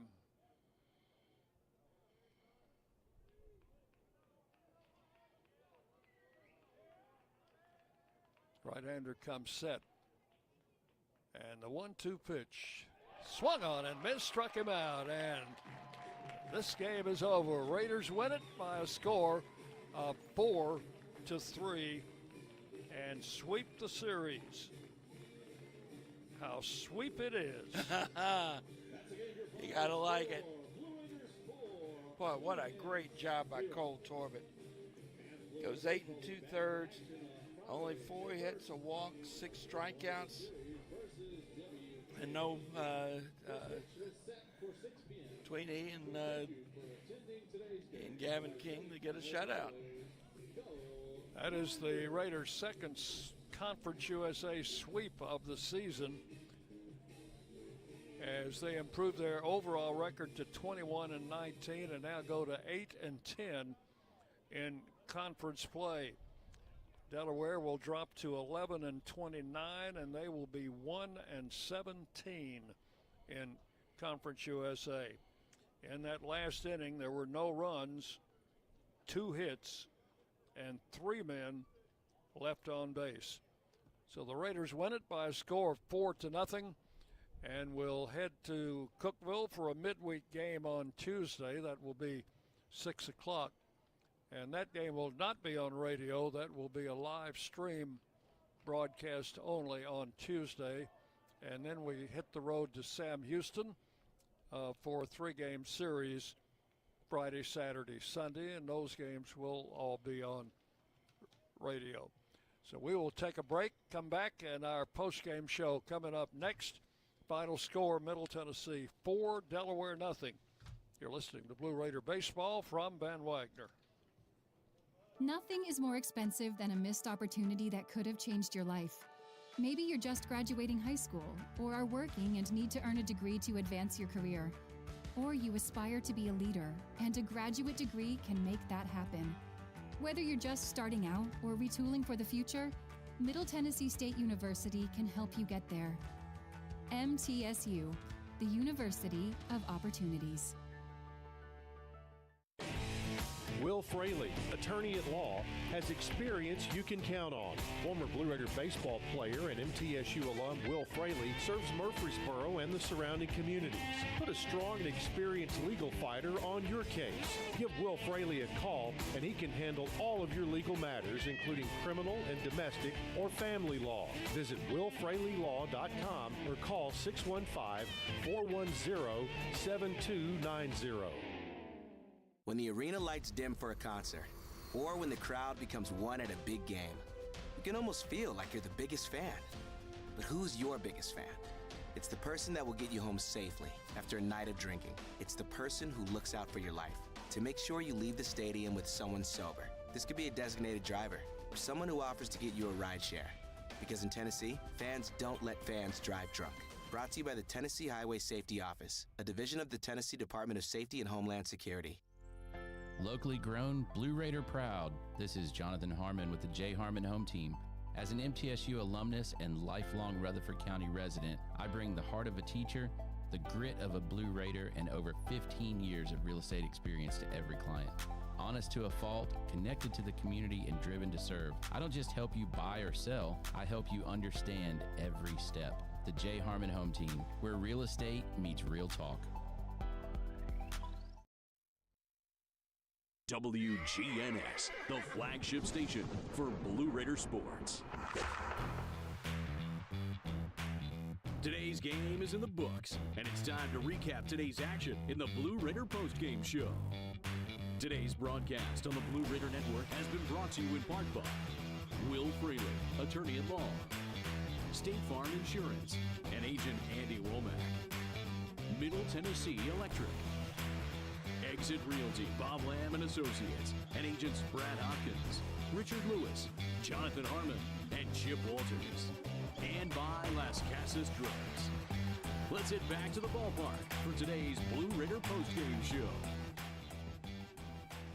Welcome back in as the Raiders close out the three-game series with Delaware with a 4-0 win and a sweep of the conference series. All these games were close. They were well-played games.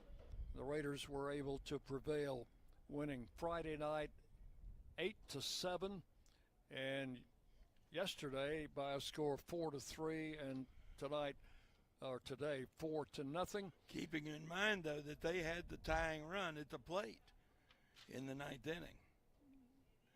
They just would not lay down their arms and go away, would they? They would not, no. So the Raiders sweep the series and now go to 8-10 in conference play. We will maybe run down those conference scores again before we sign off. Absolutely. But the Raiders, this was a scoreless game until the fifth inning. In fact, their starting pitcher, Morose, did not give up a run. He was taken out in favor of Bellato, and the Raiders picked up their 3 runs in the fifth inning as they batted around. That inning is a little too complicated to go through, but needless to say, there were 2 walks, a hit batsman, and a couple of hits in the inning, and all that produced 3 runs, and then added another run on no hits in the 6th inning. And those 2 innings pushed the Raiders into the win column with a 4-0 victory. Final line score for Middle Tennessee: 4 runs, 9 hits, 2 errors. They leave 14 men on base. And for Delaware, no runs, 4 hits, no errors. They leave 9. Cole Torbett will be the winner, going 8 2/3. That's his first decision. And the starting pitcher, they have him as the loser. He's not the loser. The loser will be Bellato. Bellato will be the losing pitcher. you've also got to give Gavin King a save, which the officials box did not. So the Raiders improve their standing in the league and get their second conference sweep.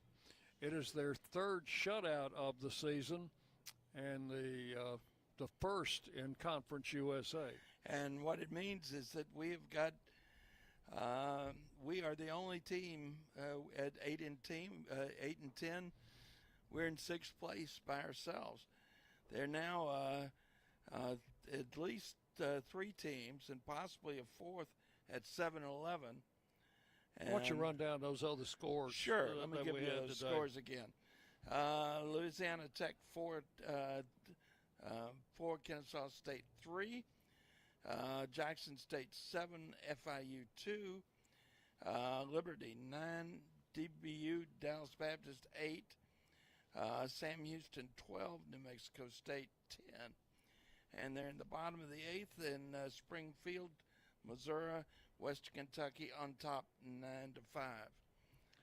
So the Raiders will go to Sam Houston for their next conference series next weekend. Sam Houston just took 2 out of 3 on the road at New Mexico State. That's right. So that will be an interesting series. Looking at the box score, John, we didn't knock the cover off the ball today, but we hit just enough to get some runs in. Well, I think the big hit was that RBI single by Brett Rogers. He goes 3 for 3, and that single, those 2 runs, that would hold up. That was there was the run that scored on the wild pitch, but the big hit was the 2-run single. Owen Nowak and Lane Akers each had a couple of hits for the Raiders, and Sal Mineo, that name keeps coming up. He had 2 hits for Delaware, and we're glad he did not have to come to the plate in that 9th inning. Boy, isn't that the truth? Had a couple of stolen bases. So the Raiders win it by a score of 4-0 and head to Cookeville. Should be feeling pretty good about themselves. That's the 4th straight win. They'll go for 5 in a row. That's right. On Tuesday against the Golden Eagles of Tennessee Tech.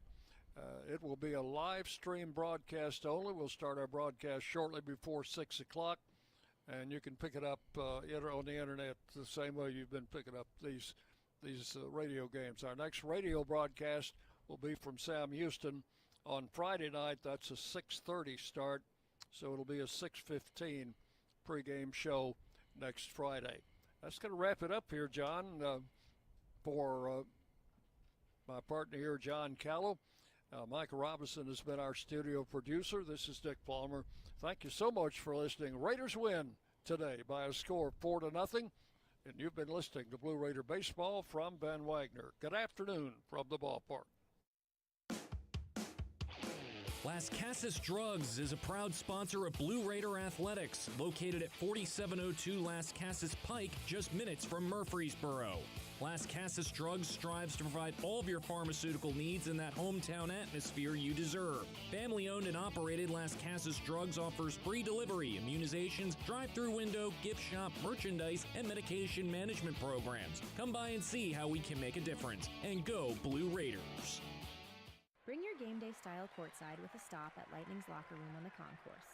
From bold new drops to timeless campus classics, we've got everything you need to turn heads from class to tip-off. Whether you're rocking a hoodie in the student section or sporting a tee around town, your look says it loud. You're here for the wins, the energy, and the tradition. So step up your style and your spirit, because at Lightning's locker room, the season never slows down, and every fan plays a part in the hype. Let's make every day feel like game day.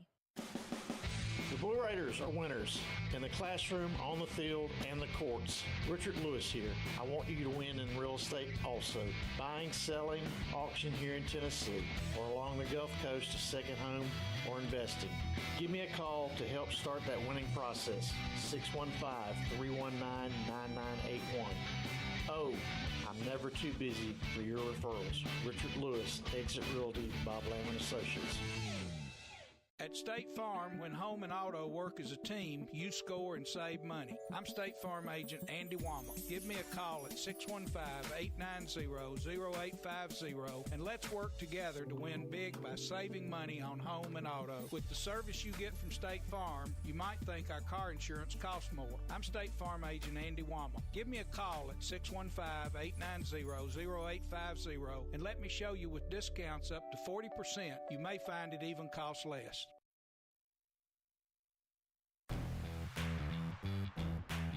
Thanks for listening to today's Middle Tennessee State University baseball game. Today's game has been produced by Van Wagner College through the facilities of WGNS Radio. The content of today's game is owned by Van Wagner College and the Blue Raider Network and may not be reproduced without expressed written permission of Middle Tennessee State University and Van Wagner College. Be sure to join us next time for more Middle Tennessee baseball here on the Blue Raider Network on WGNS, the flagship station.